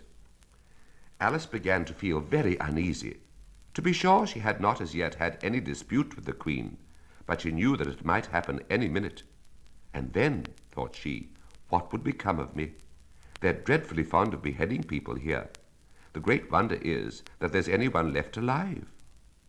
She was looking about for some way of escape and wondering whether she could get away without being seen, when she noticed a curious appearance in the air. It puzzled her very much at first, but after watching it a minute or two, she made it out to be a grin, and she said to herself, "It's the Cheshire Cat. Now I shall have somebody to talk to." "How are you getting on?" said the cat, as soon as there was mouth enough for it to speak with. Alice waited till the eyes appeared, and then nodded. "It's no use speaking to it," she thought, "till its ears have come, or at least one of them." In another minute the whole head appeared, and then Alice put down her flamingo and began an account of the game, feeling very glad she had someone to listen to her. The cat seemed to think that there was enough of it now in sight, and no more of it appeared. "I don't think they play at all fairly," Alice began in rather a complaining tone, "and they all quarrel so dreadfully one can't hear oneself speak. And they don't seem to have any rules in particular. At least if there are, nobody attends to them. And you've no idea how confusing it is, all the things being alive. For instance, there's the arch I've got to go through next, walking about at the other end of the ground. And I should have croqueted the Queen's hedgehog just now, only it ran away when it saw mine coming." "How do you like the Queen?" said the cat in a low voice. "Not at all," said Alice. "She's so extremely—" Just then she noticed that the Queen was close behind her, listening, so she went on, "likely to win, that it's hardly worthwhile finishing the game." The Queen smiled and passed on. "Who are you talking to?" said the King, coming up to Alice and looking at the cat's head with great curiosity. "It's a friend of mine, a Cheshire cat," said Alice. "Allow me to introduce it." "I don't like the look of it at all," said the King. "However, it may kiss my hand if it likes." "I'd rather not," the cat remarked. "Don't be impertinent," said the King, "and don't look at me like that." He got behind Alice as he spoke. "A cat may look at a king," said Alice. "I've read that in some book, but I don't remember where." "Well, it must be removed," said the King very decidedly, and he called to the Queen, who was passing at the moment. "My dear, I wish you would have this cat removed." The Queen had only one way of settling all difficulties, great or small. "Off with his head," she said, without even looking around. "I'll fetch the executioner myself," said the King eagerly, and he hurried off. Alice thought she might as well go back and see how the game was going on, as she heard the Queen's voice in the distance screaming with passion. She had already heard her sentence 3 of the players to be executed for having missed their turns, and she did not like the look of things at all, as the game was in such confusion that she never knew whether it was her turn or not. So she went off in search of her hedgehog. The hedgehog was engaged in a fight with another hedgehog, which seemed to Alice an excellent opportunity for croqueting one of them with the other. The only difficulty was that her flamingo was gone across the other side of the garden, where Alice could see it trying in a helpless sort of way to fly up into a tree. By the time she had caught the flamingo and brought it back, the fight was over, and both the hedgehogs were out of sight. But it doesn't matter much, thought Alice, as all the archers are gone from this side of the ground. So she tucked it away under her arm, that it might not escape again, and went back to have a little more conversation with her friend. When she got back to the Cheshire Cat, she was surprised to find quite a large crowd collected round it. There was a dispute going on between the executioner, the King, and the Queen, who were all talking at once, while all the rest were quite silent and looked very uncomfortable. The moment Alice appeared, she was appealed to by all 3 to settle the question, and they repeated their arguments to her, though as they all spoke at once, she found it very hard to make out exactly what they said. The executioner's argument was that you couldn't cut off a head unless there was a body to cut it off from, that he had never had to do such a thing before, and he wasn't going to begin at his time of life. The King's argument was that anything that had a head could be beheaded, and that you weren't to talk nonsense. The Queen's argument was that if something wasn't done about it in less than no time, she'd have everybody executed all round. It was this last remark that had made the whole party look so grave and anxious. Alice could think of nothing else to say but, "It belongs to the Duchess. You'd better ask her about it." "She's in prison," the Queen said to the executioner. "Fetch her here." And the executioner went off like an arrow. The cat's head began fading away the moment he was gone, and by the time he had come back with the Duchess, it had entirely disappeared. So the King and the executioner ran wildly up and down looking for it, while the rest of the party went back to the game.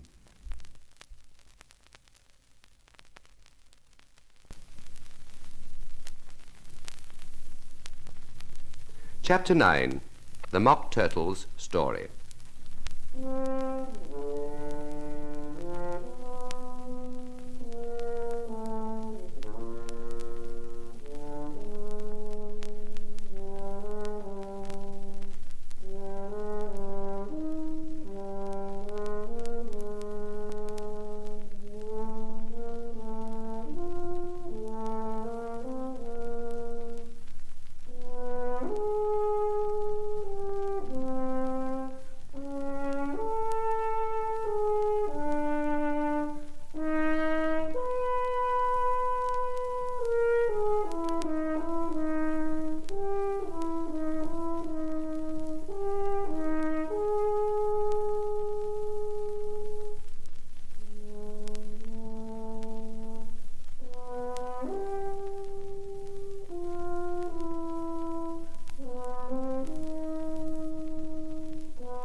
You can't think how glad I am to see you again, you dear old thing, said the Duchess, as she tucked her arm affectionately into Alice's, and they walked off together. Alice was very glad to find her in such a pleasant temper, and thought to herself that perhaps it was only the pepper that had made her so savage when they met in the kitchen. When I'm a duchess, she said to herself, not in a very hopeful tone, though, I won't have any pepper in my kitchen at all. Soup does very well without. Maybe it's always pepper that makes people hot-tempered, she went on, very much pleased at having found out a new kind of rule, and vinegar that makes them sour, and chamomile that makes them bitter, and barley sugar and such things that make children sweet-tempered. I only wish people knew that. Then they wouldn't be so stingy about it, you know. She had quite forgotten the Duchess by this time, and was a little startled when she heard her voice close to her ear.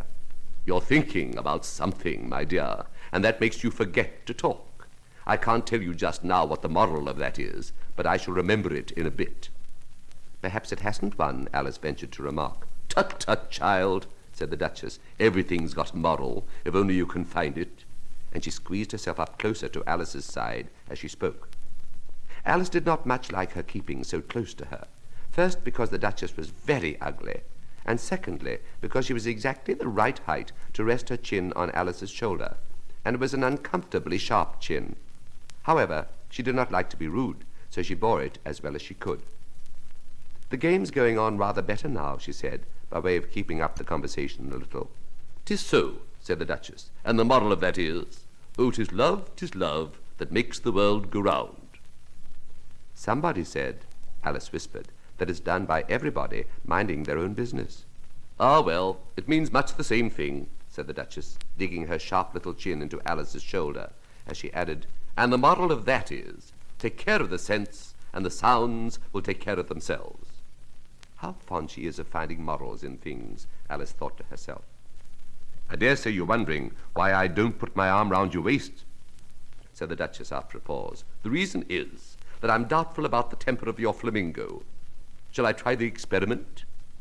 He might bite, Alice cautiously replied, not feeling at all anxious to have the experiment tried. Very true, said the Duchess. Flamingos and mustard both bite, and the moral of that is, birds of a feather flock together. Only mustard isn't a bird, Alice remarked. Right as usual, said the Duchess. What a clear way you have of putting things. It's a mineral, I think, said Alice. Of course it is, said the Duchess, who seemed ready to agree to everything that Alice said.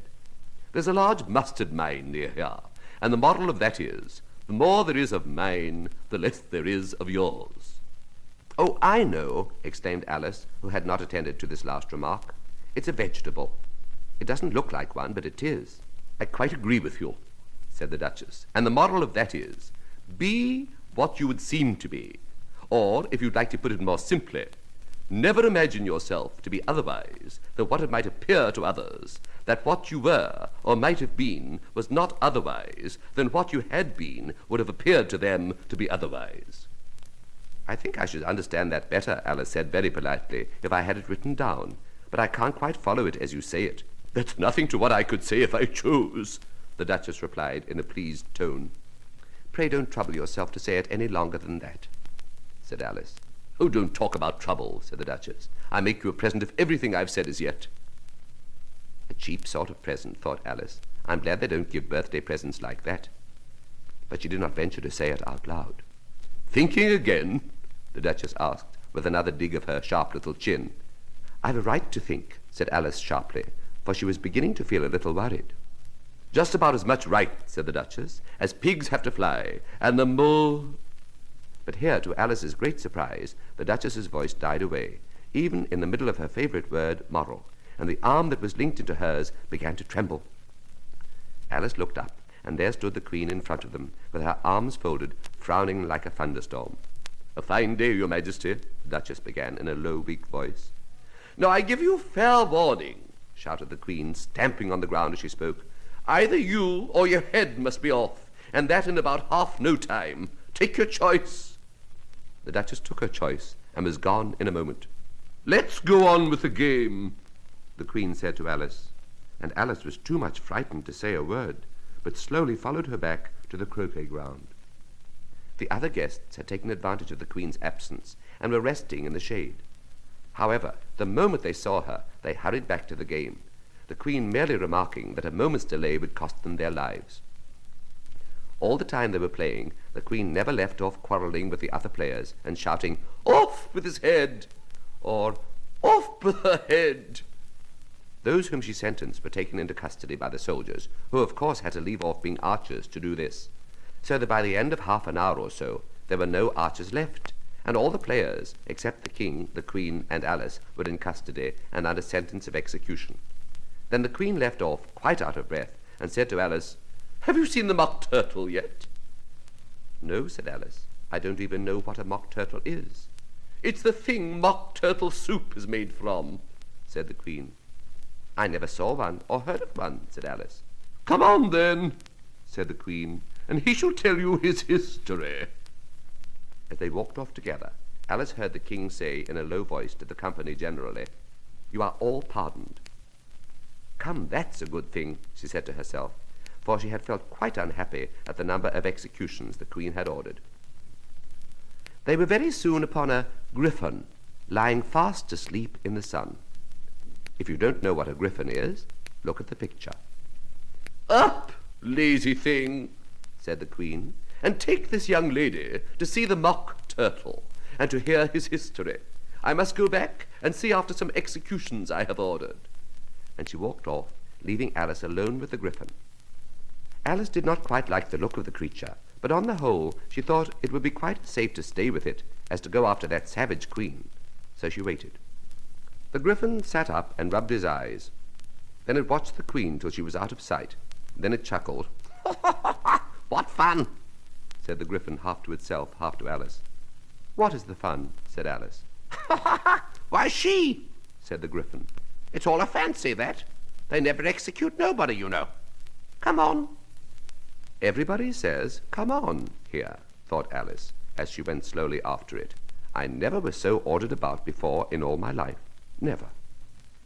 They had not gone far before they saw the mock turtle in the distance, sitting sad and lonely on a little ledge of rock. And as they came nearer, Alice could hear him sighing as if his heart would break. She pitied him deeply. "What is his sorrow?" she asked the griffin. And the griffin answered, very nearly in the same words as before, It's all his fancy, that. He hasn't got no sorrow, you know. Come on. So they went up to the mock turtle, who looked at them with large eyes full of tears, but said nothing.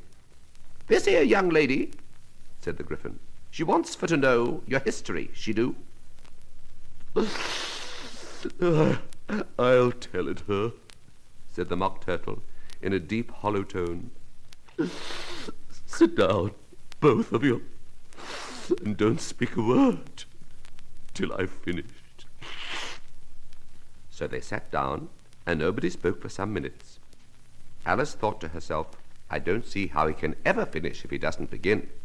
But she waited patiently. Once, said the mock turtle at last with a deep sigh, I was a real turtle. These words were followed by a very long silence, broken only by an occasional exclamation of "Quack" from the griffin, and the constant heavy sobbing of the mock turtle. Alice was very nearly getting up and saying, "Thank you, sir, for your interesting story," but she could not help thinking there must be more to come. So she sat still and said nothing. When we were little, The Mock Turtle went on at last more calmly, though still sobbing a little now and then. we went to school in the sea. The master was an old turtle. We used to call him Tortoise. "Why did you call him Tortoise, if he wasn't one?" Alice asked. We call him Tortoise because he taught us, said the Mock Turtle angrily. Really, you are very dull. "You ought to be ashamed of yourself for asking such a simple question," added the Gryphon, and then they both sat silent and looked at poor Alice, who felt ready to sink into the earth. At last the Gryphon said to the Mock Turtle, "Drive on, old fella. Don't be all day about it." And he went on in these words. Yes, we went to school in the sea, though you mayn't believe it. "I never said I didn't," interrupted Alice. You did, said the Mock Turtle. "Hold your tongue," added the Gryphon, before Alice could speak again. The Mock Turtle went on. We had the best of educations. In fact, we went to school every day. "I've been to day school too," said Alice. "You needn't be so proud as all that." With extras? asked the Mock Turtle a little anxiously. "Yes," said Alice. "We learned French and music." And washing? said the Mock Turtle. "Certainly not," said Alice indignantly. Ah, then yours wasn't a really good school, said the Mock Turtle in a tone of great relief. Now, at ours, they had at the end of the bill French, music, and washing extra. "You couldn't have wanted it much," said Alice, "living at the bottom of the sea." I couldn't afford to learn it, said the Mock Turtle with a sigh. I only took the regular course. "What was that?" inquired Alice. Reeling and writhing, of course, to begin with, the Mock Turtle replied. And then the different branches of arithmetic. Ambition, distraction, uglification, and derision. "I never heard of uglification," Alice ventured to say. "What is it?" The Gryphon lifted up both its paws in surprise. "Never heard of uglifying?" it exclaimed. "You know what to beautify is, I suppose?" "Yes," said Alice doubtfully. "It means to make anything prettier." "Well then," the Gryphon went on, "if you don't know what to uglify is, you are a simpleton." Alice did not feel encouraged to ask any more questions about it, so she turned to the Mock Turtle and said, "What else had you to learn?" Well, there was mystery, the Mock Turtle replied, counting off the subjects on his flappers. Mystery, ancient and modern, with seaography, then drawling. The drawling master was an old conger eel that used to come once a week. He taught us drawling, stretching, and fainting in coils. "What was that like?" said Alice. Well, I can't show it to you myself, the Mock Turtle said. I'm too stiff, and the Gryphon never learned it. "Hadn't time," said the Gryphon. "I went to the classical master, though. He was an old crab, he was." I never went to him, the Mock Turtle said with a sigh. He taught laughing and grief, they used to say. So he did, said the Gryphon, sighing in his turn, and both creatures hid their faces in their paws. "And how many hours a day did you do lessons?" said Alice, in a hurry to change the subject. 10 hours the first day, said the Mock Turtle, 9 the next, and so on. "What a curious plan," exclaimed Alice. "That's the reason they're called lessons," the Gryphon remarked, "because they lessen from day to day." This was quite a new idea to Alice, and she thought it over a little before she made her next remark. Then the 11th day must have been a holiday. Of course it was, said the Mock Turtle. "And how did you manage on the 12th? Alice went on eagerly. "That's enough about lessons," the Gryphon interrupted in a very decided tone. "Tell us something about the games now."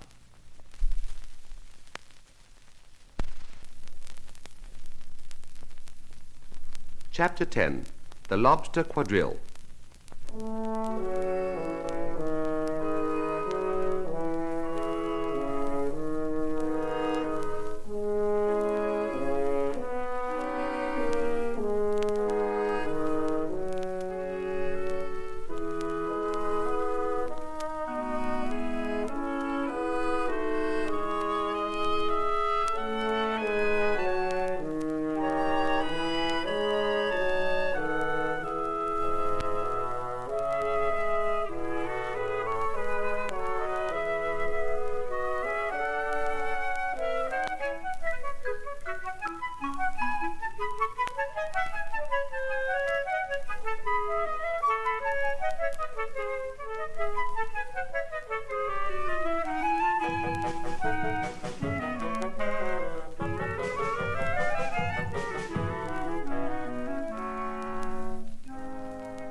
The Mock Turtle sighed deeply and drew the back of one flapper across his eyes.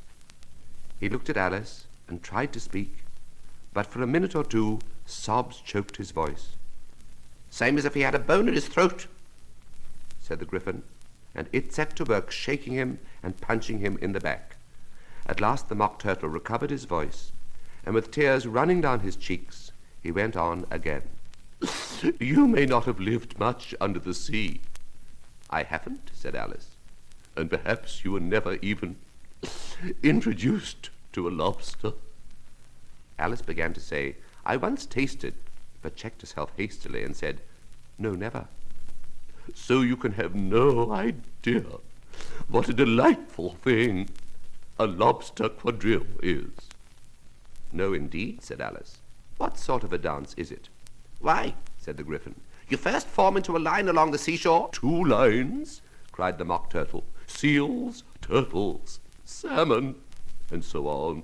And then, when you've cleared all the jellyfish out of the way—" "That generally takes some time," interrupted the Gryphon. "You advance twice." "Each with a lobster as a partner," cried the Gryphon. "Of course," the Mock Turtle said. "Advance twice, set to partners." "Change lobsters and retire in the same order," continued the Gryphon. "Then, you know," the Mock Turtle went on, "you throw the lobsters?" shouted the Gryphon with a bound into the air. as far out to sea as you can." "Swim after them," screamed the Gryphon. "Turn a somersault in the sea," cried the Mock Turtle, capering wildly about. "Change lobsters again," yelled the Gryphon at the top of his voice. "Back to land again.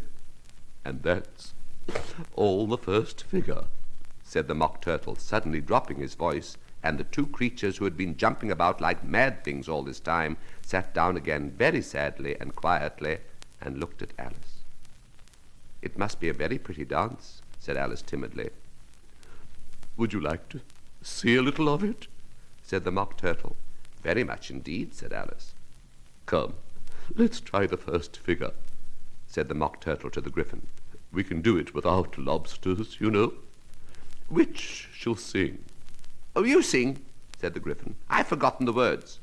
So they began solemnly dancing round and round Alice, every now and then treading on her toes when they passed too close, and waving their forepaws to mark the time, while the Mock Turtle sang this very slowly and sadly.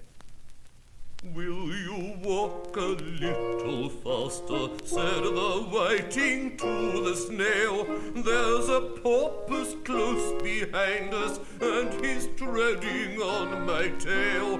See how eagerly the lobsters and the turtles all advance.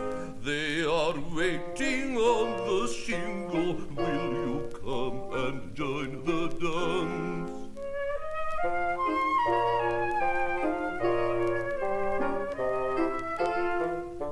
"Will you, won't you, will you, won't you, will you join the dance? Will you, won't you, will you, won't you join the dance?"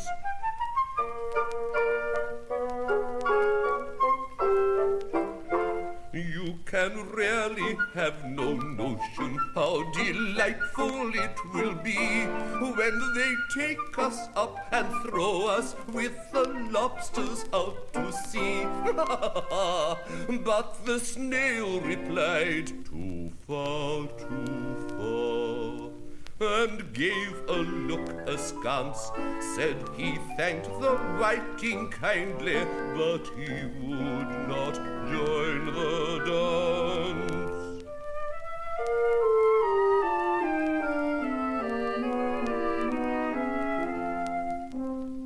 Would not, could not, would not, could not, would not join the dance. Would not, could not, would not, could not join the dance.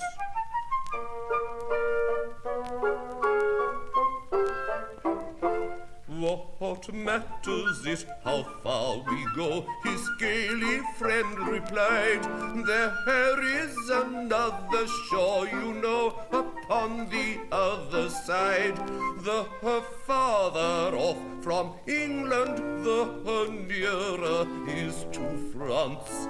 There enter not pale, beloved snail, but come and join the dance.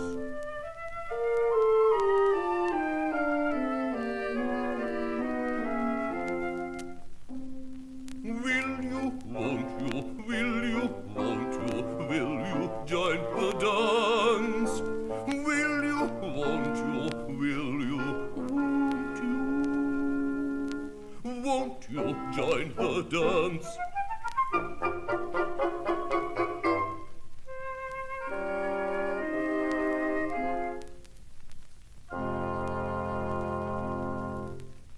Thank you. It's a very interesting dance to watch, said Alice, feeling very glad that it was over at last.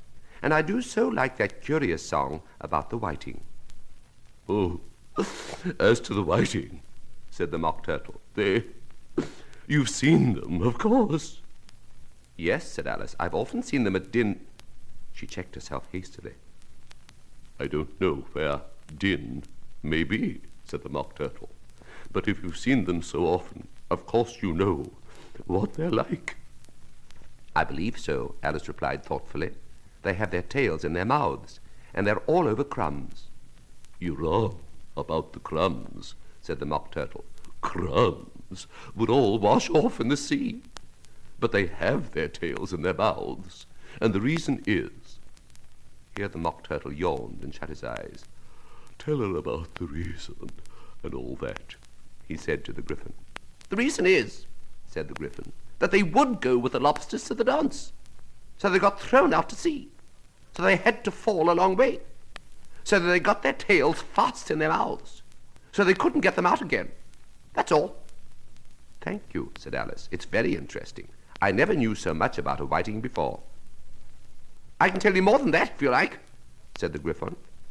Do you know why it's called a whiting? I never thought about it, said Alice. Why? It does the boots and shoes, the Gryphon replied, very solemnly. Alice was thoroughly puzzled. Does the boots and shoes? She repeated in a wondering tone. Why? What are your shoes done with? Said the Gryphon. I mean, what makes them so shiny? Alice looked down at them and considered a little before she gave her answer. They're done with blacking, I believe. Boots and shoes under the sea, the Gryphon went on in a deep voice, are done with whiting. Now you know. And what are they made of? Alice asked in a tone of great curiosity. Soles and eels, of course, the Gryphon replied rather impatiently. Any shrimp could have told you that. If I'd been the whiting, said Alice, whose thoughts were still running on the song, I'd have said to the porpoise, keep back, please. We don't want you with us. They were obliged to have him with them, the Mock Turtle said. No wise fish would go anywhere without a porpoise. Wouldn't it really? Said Alice in a tone of great surprise. Of course not, said the Mock Turtle. Why, if a fish came to me and told me he was going a journey, I should say, with what purpose? Don't you mean purpose? Said Alice. I mean what I say, the Mock Turtle replied in an offended tone. And the Gryphon added, Come, let's hear some of your adventures. I could tell you my adventures, beginning from this morning, said Alice a little timidly, but it's no use going back to yesterday, because I was a different person then. Explain all that, said the Mock Turtle. No, the adventures first, said the Gryphon in an impatient tone. Explanations take such a dreadful time. So Alice began telling them her adventures from the time when she first saw the white rabbit. She was a little nervous about it at first. The two creatures got so close to her, one on each side, and opened their eyes and mouths so very wide. But she gained courage as she went on. Her listeners were perfectly quiet, till she got to the part about her repeating, You are old, Father William, to the caterpillar, and the words all coming different. And then the Mock Turtle drew a long breath and said, That's very curious. It's all about as curious as it can be, said the Gryphon. It all came different, the Mock Turtle repeated thoughtfully.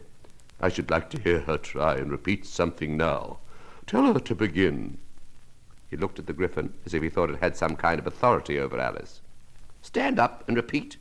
'Tis the voice of the sluggard, said the Gryphon. How the creatures order one about and make one repeat lessons, thought Alice. I might just as well be at school at once. However, she got up and began to repeat it, but her head was so full of the Lobster Quadrille that she hardly knew what she was saying, and the words came very queer indeed. "'Tis the voice of the lobster. I heard him declare, 'You have baked me too brown, I must sugar my hair.' As a duck with its eyelids, so he with his nose trims his belt and his buttons, and turns out his toes." "That's different from what I used to say when I was a child," said the Gryphon. "Well, I never heard it before," said the Mock Turtle, "but it sounds uncommon nonsense." Alice said nothing. She had sat down again with her face in her hands, wondering if anything would ever happen in a natural way again. "I should like to have it explained," said the Mock Turtle. "She can't explain it," said the Gryphon hastily. "Go on with the next verse." "But about his toes," the Mock Turtle persisted. "How could he turn them out with his nose, you know?" "It's the first position in dancing," Alice said, but she was dreadfully puzzled by the whole thing, and longed to change the subject. "Go on with the next verse," the Gryphon repeated impatiently. "It begins, 'I passed by his garden.'" Alice did not dare to disobey, although she felt sure it would all come wrong, and she went on in a trembling voice. "I passed by his garden, and marked with one eye how the owl and the oyster were sharing a pie." "What is the use of repeating all that stuff?" the Mock Turtle interrupted, "if you don't explain it as you go on. It's by far the most confusing thing I ever heard." "Yes, I think you'd better leave off," said the Gryphon, and Alice was only too glad to do so. "Shall we try another figure of the Lobster Quadrille?" the Gryphon went on. "Or would you like the Mock Turtle to sing you a song?" "Oh, a song, please, if the Mock Turtle would be so kind," Alice replied, so eagerly that the Gryphon said in a rather offended tone, "No accounting for tastes. Sing her Turtle Soup, will you, old fellow?" The Mock Turtle sighed deeply and began in a voice sometimes choked with sobs to sing this.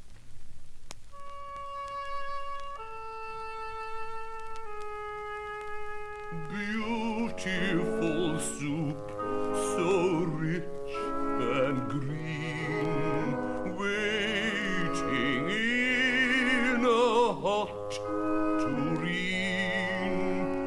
Who for such dainties would not stew?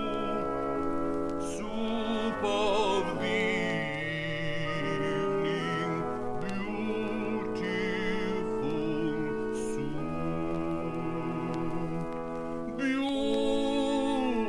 beautiful soup,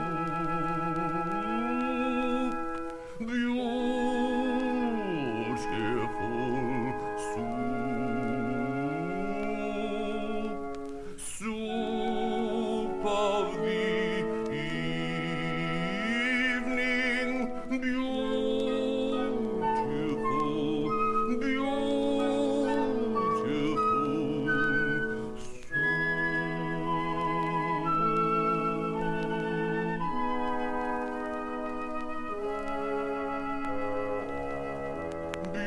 Beautiful soup, who cares for fish, game, or any other dish? Who would not give all else for 2 pennyworth only of beautiful soup? Pennyworth only of beautiful soup. Beautiful soup, beautiful soup, soup of the evening, beautiful, beautiful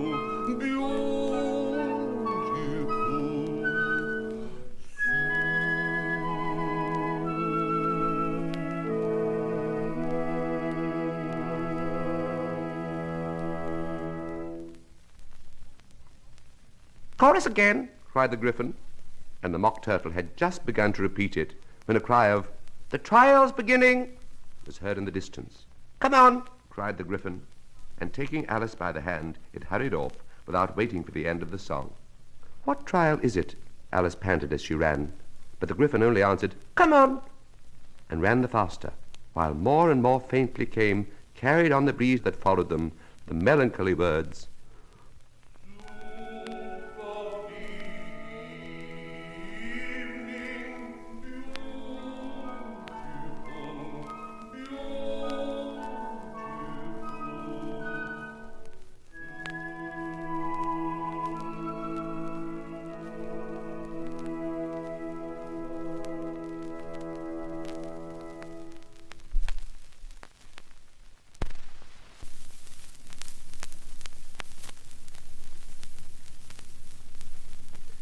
Chapter 11.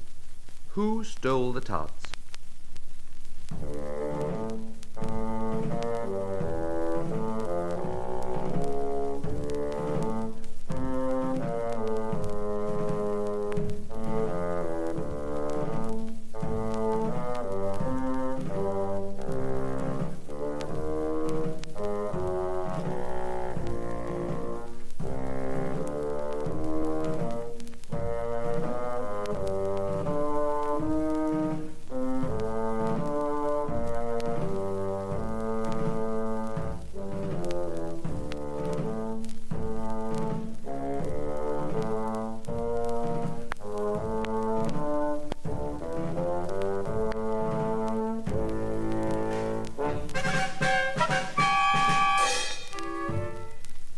The King and Queen of Hearts were seated on their throne when they arrived, with a great crowd assembled about them, all sorts of little birds and beasts, as well as the whole pack of cards.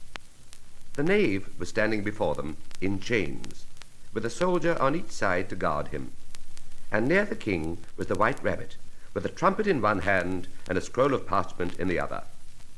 In the very middle of the court was a table with a large dish of tarts upon it. They looked so good that it made Alice quite hungry to look at them. "I wish they'd get the trial done," she thought, "and hand round the refreshments." But there seemed to be no chance of this, so she began looking at everything about her to pass away the time. Alice had never been in a court of justice before, but she had read about them in books, and she was quite pleased to find that she knew the name of nearly everything there. "That's the judge," she said to herself, "because of his great wig." The judge, by the way, was the king, and as he wore his crown over the wig, look at the frontispiece if you want to see how he did it, he did not look at all comfortable, and it was certainly not becoming. "And that's the jury box," thought Alice, "and those 12 creatures." She was obliged to say creatures, you see, because some of them were animals and some were birds. "I suppose they are the jurors." She said this last word 2 or 3 times over to herself, being rather proud of it, for she thought, and rightly too, that very few little girls of her age knew the meaning of it at all. However, jurymen would have done just as well. The 12 jurors were all writing very busily on slates. "What are they doing?" Alice whispered to the Gryphon. "They can't have anything to put down yet, before the trial's begun." "They're putting down their names," the Gryphon whispered in reply, "for fear I shall forget them before the end of the trial." "Stupid things," Alice began in a loud, indignant voice, but she stopped herself hastily, for the white rabbit cried out, "Silence in the court!" And the king put on his spectacles and looked anxiously round to make out who was talking. Alice could see, as well as if she were looking over their shoulders, that all the jurors were writing down stupid things on their slates, and she could even make out that one of them didn't know how to spell stupid, and that he had to ask his neighbour to tell him. "A nice muddle their slates will be in before the trial's over," thought Alice. One of the jurors had a pencil that squeaked. This, of course, Alice could not stand, and she went round the court and got behind him, and very soon found an opportunity of taking it away. She did it so quickly that the poor little juror, it was Bill the Lizard, could not make out at all what had become of it. So after hunting all about for it, he was obliged to write with one finger for the rest of the day, and this was of very little use, as it left no mark on the slate. "Herald, read the accusation," said the king. On this, the white rabbit blew 3 blasts on the trumpet, and then unrolled the parchment scroll and read as follows. The Queen of Hearts, she made some tarts, all on a summer day. The Knave of Hearts, he stole those tarts, and took them quite away. Consider your verdict, the king said to the jury. Not yet, not yet, the rabbit hastily interrupted. There's a great deal to come before that. Call the first witness, said the king, and the white rabbit blew 3 blasts on the trumpet and called out, First witness. The first witness was the hatter. He came in with a teacup in one hand and a piece of bread and butter in the other. I beg your pardon, your majesty, he began, for bringing these in, but I hadn't quite finished me tea when I was sent for. You ought to have finished, said the king. When did you begin? The hatter looked at the March Hare, who had followed him into the court, arm in arm with the Dormouse. 14th of March, I think it was, he said. 15th, said the March Hare. 16th, said the Dormouse. Write that down, the king said to the jury, and the jury eagerly wrote down all 3 dates on their slates and then added them up and reduced the answer to shillings and pence. Take off your hat, the king said to the hatter. It isn't mine, said the hatter. Stolen, the king exclaimed, turning to the jury, who instantly made a memorandum of the fact. I keep them to sell, the hatter added as an explanation. I've none of my own. I'm a hatter. Here the queen put on her spectacles and began staring hard at the hatter, who turned pale and fidgeted. Give your evidence, said the king, and don't be nervous, or I'll have you executed on the spot. This did not seem to encourage the witness at all. He kept shifting from one foot to the other, looking uneasily at the queen, and in his confusion he bit a large piece out of his teacup instead of the bread and butter. Just at this moment Alice felt a very curious sensation, which puzzled her a good deal, until she made out what it was. She was beginning to grow larger again, and she thought at first she would get up and leave the court, but on second thoughts she decided to remain where she was as long as there was room for her. I wish you wouldn't squeeze so, said the Dormouse, who was sitting next to her. I can hardly breathe. I can't help it, said Alice very meekly. I'm growing. You've no right to grow here, said the Dormouse. Don't talk nonsense, said Alice more boldly. You know you're growing too. Yes, but I grow at a reasonable pace, said the Dormouse. Not in that ridiculous fashion. And he got up very sulkily and crossed over to the other side of the court. All this time the queen had never left off staring at the hatter, and just as the Dormouse crossed the court, she said to one of the officers of the court, Bring me the list of the singers in the last concert, on which the wretched hatter trembled so that he shook both his shoes off. Give your evidence, the king repeated angrily, or I'll have you executed whether you are nervous or not. I'm a poor man, your majesty, the hatter began in a trembling voice, and I hadn't but just begun my tea, not above a week or so, but what with the bread and butter getting so thin, and the twinkling of the tea. The twinkling of what? Said the king. It began with a tea, the hatter replied. Of course twinkling begins with a tea, said the king sharply. Do you take me for a dunce? Go on. I'm a poor man, the hatter went on, and most things twinkled after that. Only the March Hare said, I didn't. The March Hare interrupted in a great hurry. You did, said the hatter. I deny it, said the March Hare. He denies it, said the king. Leave out that part. Well, at any rate, the Dormouse said, the hatter went on, looking anxiously round to see if he would deny it too, but the Dormouse denied nothing, being fast asleep. After that, continued the hatter, I cut some more bread and butter, but what did the Dormouse say? One of the jury asked. That I can't remember, said the hatter. You must remember, remarked the king, or I'll have you executed. The miserable hatter dropped his teacup and bread and butter and went down on one knee. I'm a poor man, your majesty, he began. You're a very poor speaker, said the king. Here one of the guinea pigs cheered and was immediately suppressed by the officers of the court. As that is rather a hard word, I will just explain to you how it was done. They had a large canvas bag which tied up at the mouth with strings. Into this they slipped the guinea pig head first and then sat upon it.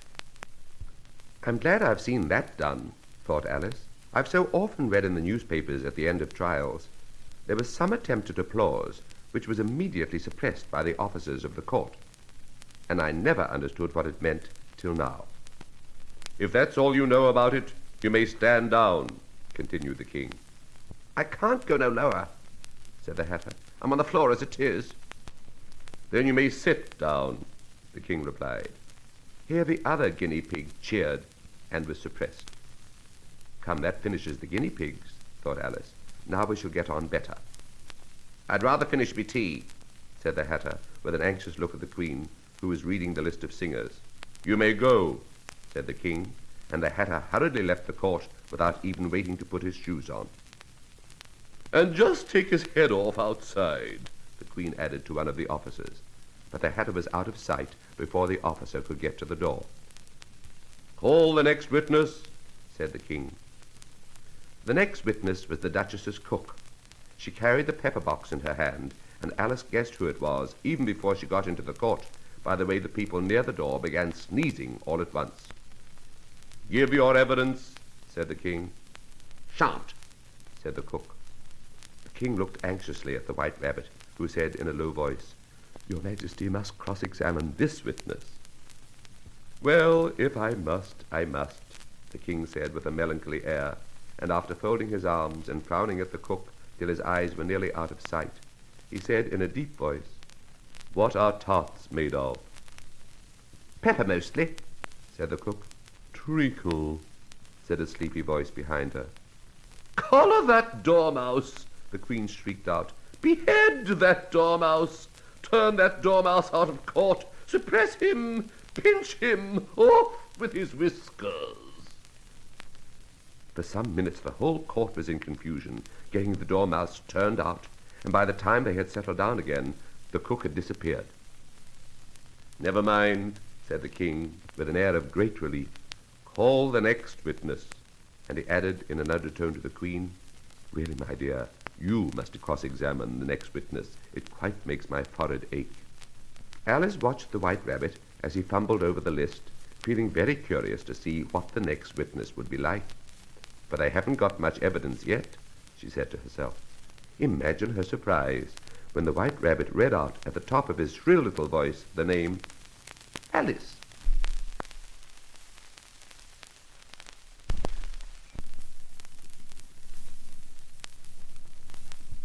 Chapter 12.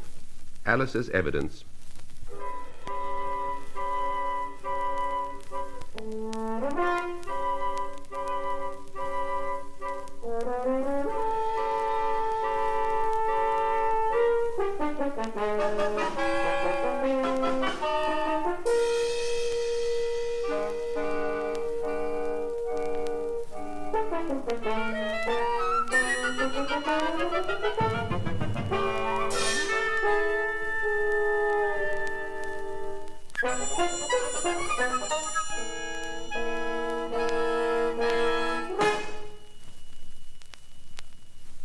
Here, cried Alice, quite forgetting in the flurry of the moment how large she had grown in the last few minutes, and she jumped up in such a hurry that she tipped over the jury box with the edge of her skirt, upsetting all the jurymen onto the heads of the crowd below, and there they lay, sprawling about, reminding her very much of a globe of goldfish she had accidentally upset the week before.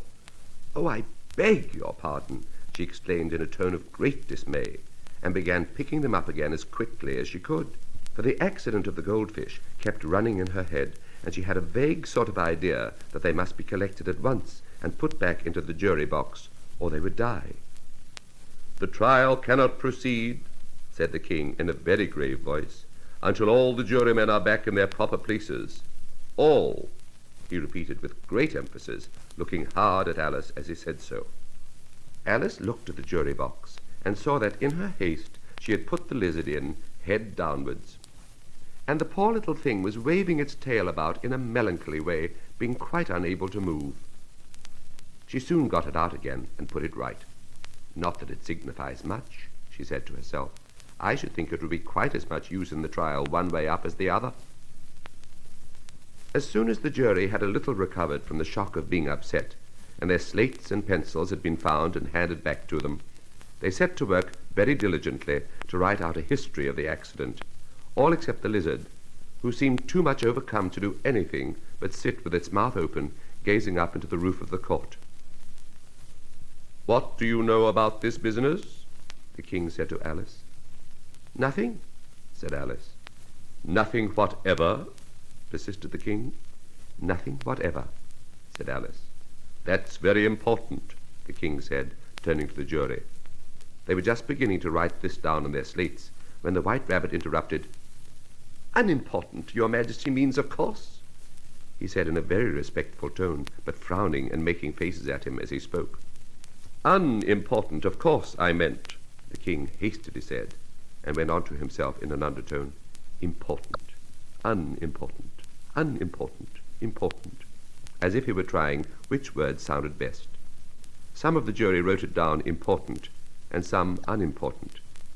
Alice could see this, as she was near enough to look over their slates. But it doesn't matter a bit, she thought to herself. At this moment the king, who had been for some time busily writing in his notebook, called out, "Silence!" and read out from his book, "Rule 42, all persons more than a mile high to leave the court." Everybody looked at Alice. "I'm not a mile high," said Alice. "You are," said the king. "Nearly 2 miles high," added the queen. "Well, I shan't go at any rate," said Alice. "Besides, that's not a regular rule. You invented it just now." "It's the oldest rule in the book," said the king. "Then it ought to be number 1, said Alice. The king turned pale and shut his notebook hastily. "Consider your verdict," he said to the jury in a low, trembling voice. "There's more evidence to come yet, please your majesty," said the White Rabbit, jumping up in a great hurry. "This paper has just been picked up." "What's in it?" said the queen. "I haven't opened it yet," said the White Rabbit, "but it seems to be a letter written by the prisoner to somebody." "It must have been that," said the king, "unless it was written to nobody, which isn't usual, you know." "Who is it directed to?" said one of the jurymen. "It isn't directed at all," said the White Rabbit. "In fact, there's nothing written on the outside." He unfolded the paper as he spoke and added, "It isn't a letter after all. It's a set of verses." "Are they in the prisoner's handwriting?" asked another of the jurymen. "No, they're not," said the White Rabbit, "and that's the queerest thing about it." The jury all looked puzzled. "He must have imitated somebody else's hand," said the king. The jury all brightened up again. "Please, your majesty," said the knave, "I didn't write it, and they can't prove that I did. There's no name signed at the end." "If you didn't sign it," said the king, "that only makes the matter worse. You must have meant some mischief, or else you'd have signed your name like an honest man." There was a general clapping of hands at this. It was the first really clever thing the king had said that day. "That proves his guilt," said the queen. "It doesn't prove anything of the sort," said Alice. "Why, you don't even know what they're about." "Read them," said the king. The White Rabbit put on his spectacles. "Where shall I begin, please your majesty?" he asked. "Begin at the beginning," the king said gravely, "and go on till you come to the end, then stop." These were the verses the White Rabbit read. "They told me you had been to her, and mentioned me to him. She gave me a good character, but said I could not swim. He sent them word I had not gone. We know it to be true. If she should push the matter on, what would become of you? I gave her 1, they gave him 2. You gave us 3 or more.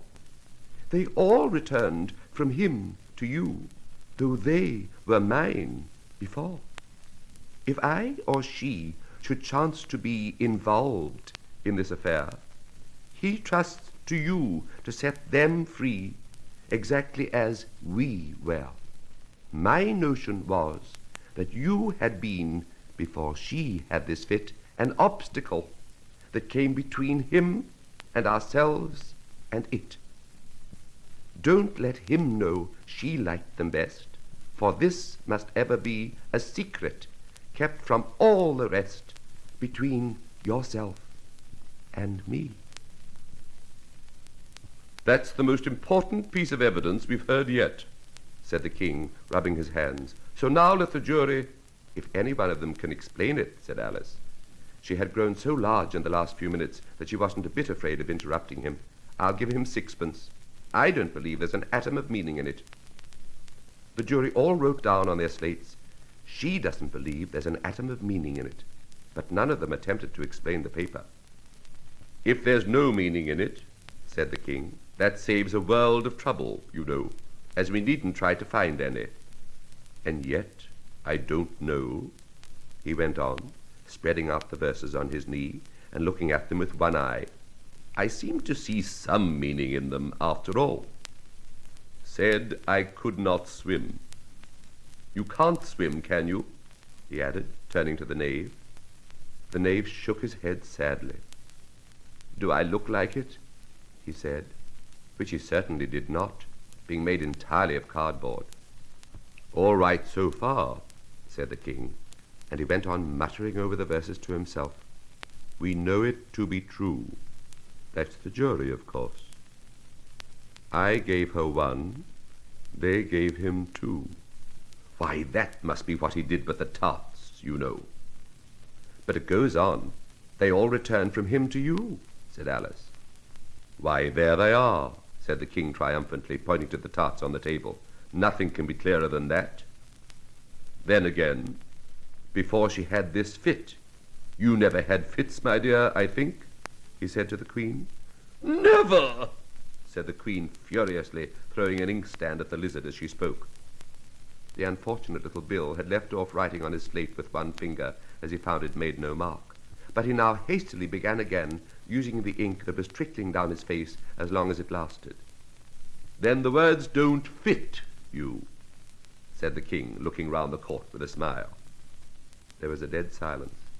"It's a pun," the king added in an angry tone, and everybody laughed. "Let the jury consider their verdict," the king said, for about the 20th time that day. "No, no," said the queen. "Sentence first, verdict afterwards." "Stuff and nonsense," said Alice loudly, "the idea of having the sentence first." "Hold your tongue," said the queen, turning purple. "I won't," said Alice. "Off with her head!" the queen shouted at the top of her voice. Nobody moved. "Who cares for you?" said Alice. She had grown to her full size by this time. "You're nothing but a pack of cards." At this, the whole pack rose up into the air and came flying down upon her.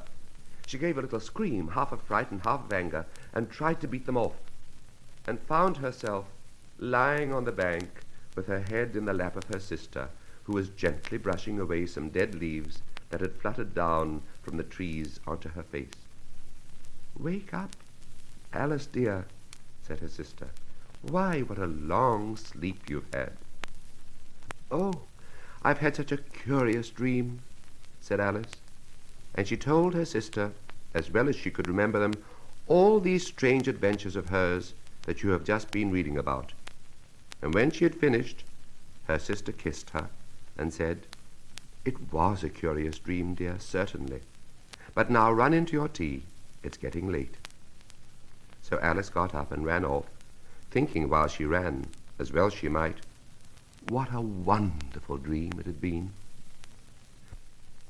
But her sister sat still, just as she left her, leaning her head on her hand, watching the setting sun, and thinking of little Alice and all her wonderful adventures, till she too began dreaming after a fashion. And this was her dream. First she dreamed of little Alice herself. Once again the tiny hands were clasped upon her knee, and the bright, eager eyes were looking up into hers. She could hear the very tones of her voice, and see that queer little toss of her head to keep back the wandering hair that would always get into her eyes. And still, as she listened, or seemed to listen, the whole place around her became alive with the strange creatures of her little sister's dream. The long grass rustled at her feet as the white rabbit hurried by. The frightened mouse splashed his way through the neighboring pool. She could hear the rattle of the teacups as the March Hare and his friends shared their never-ending meal, and the shrill voice of the queen ordering off her unfortunate guests to execution.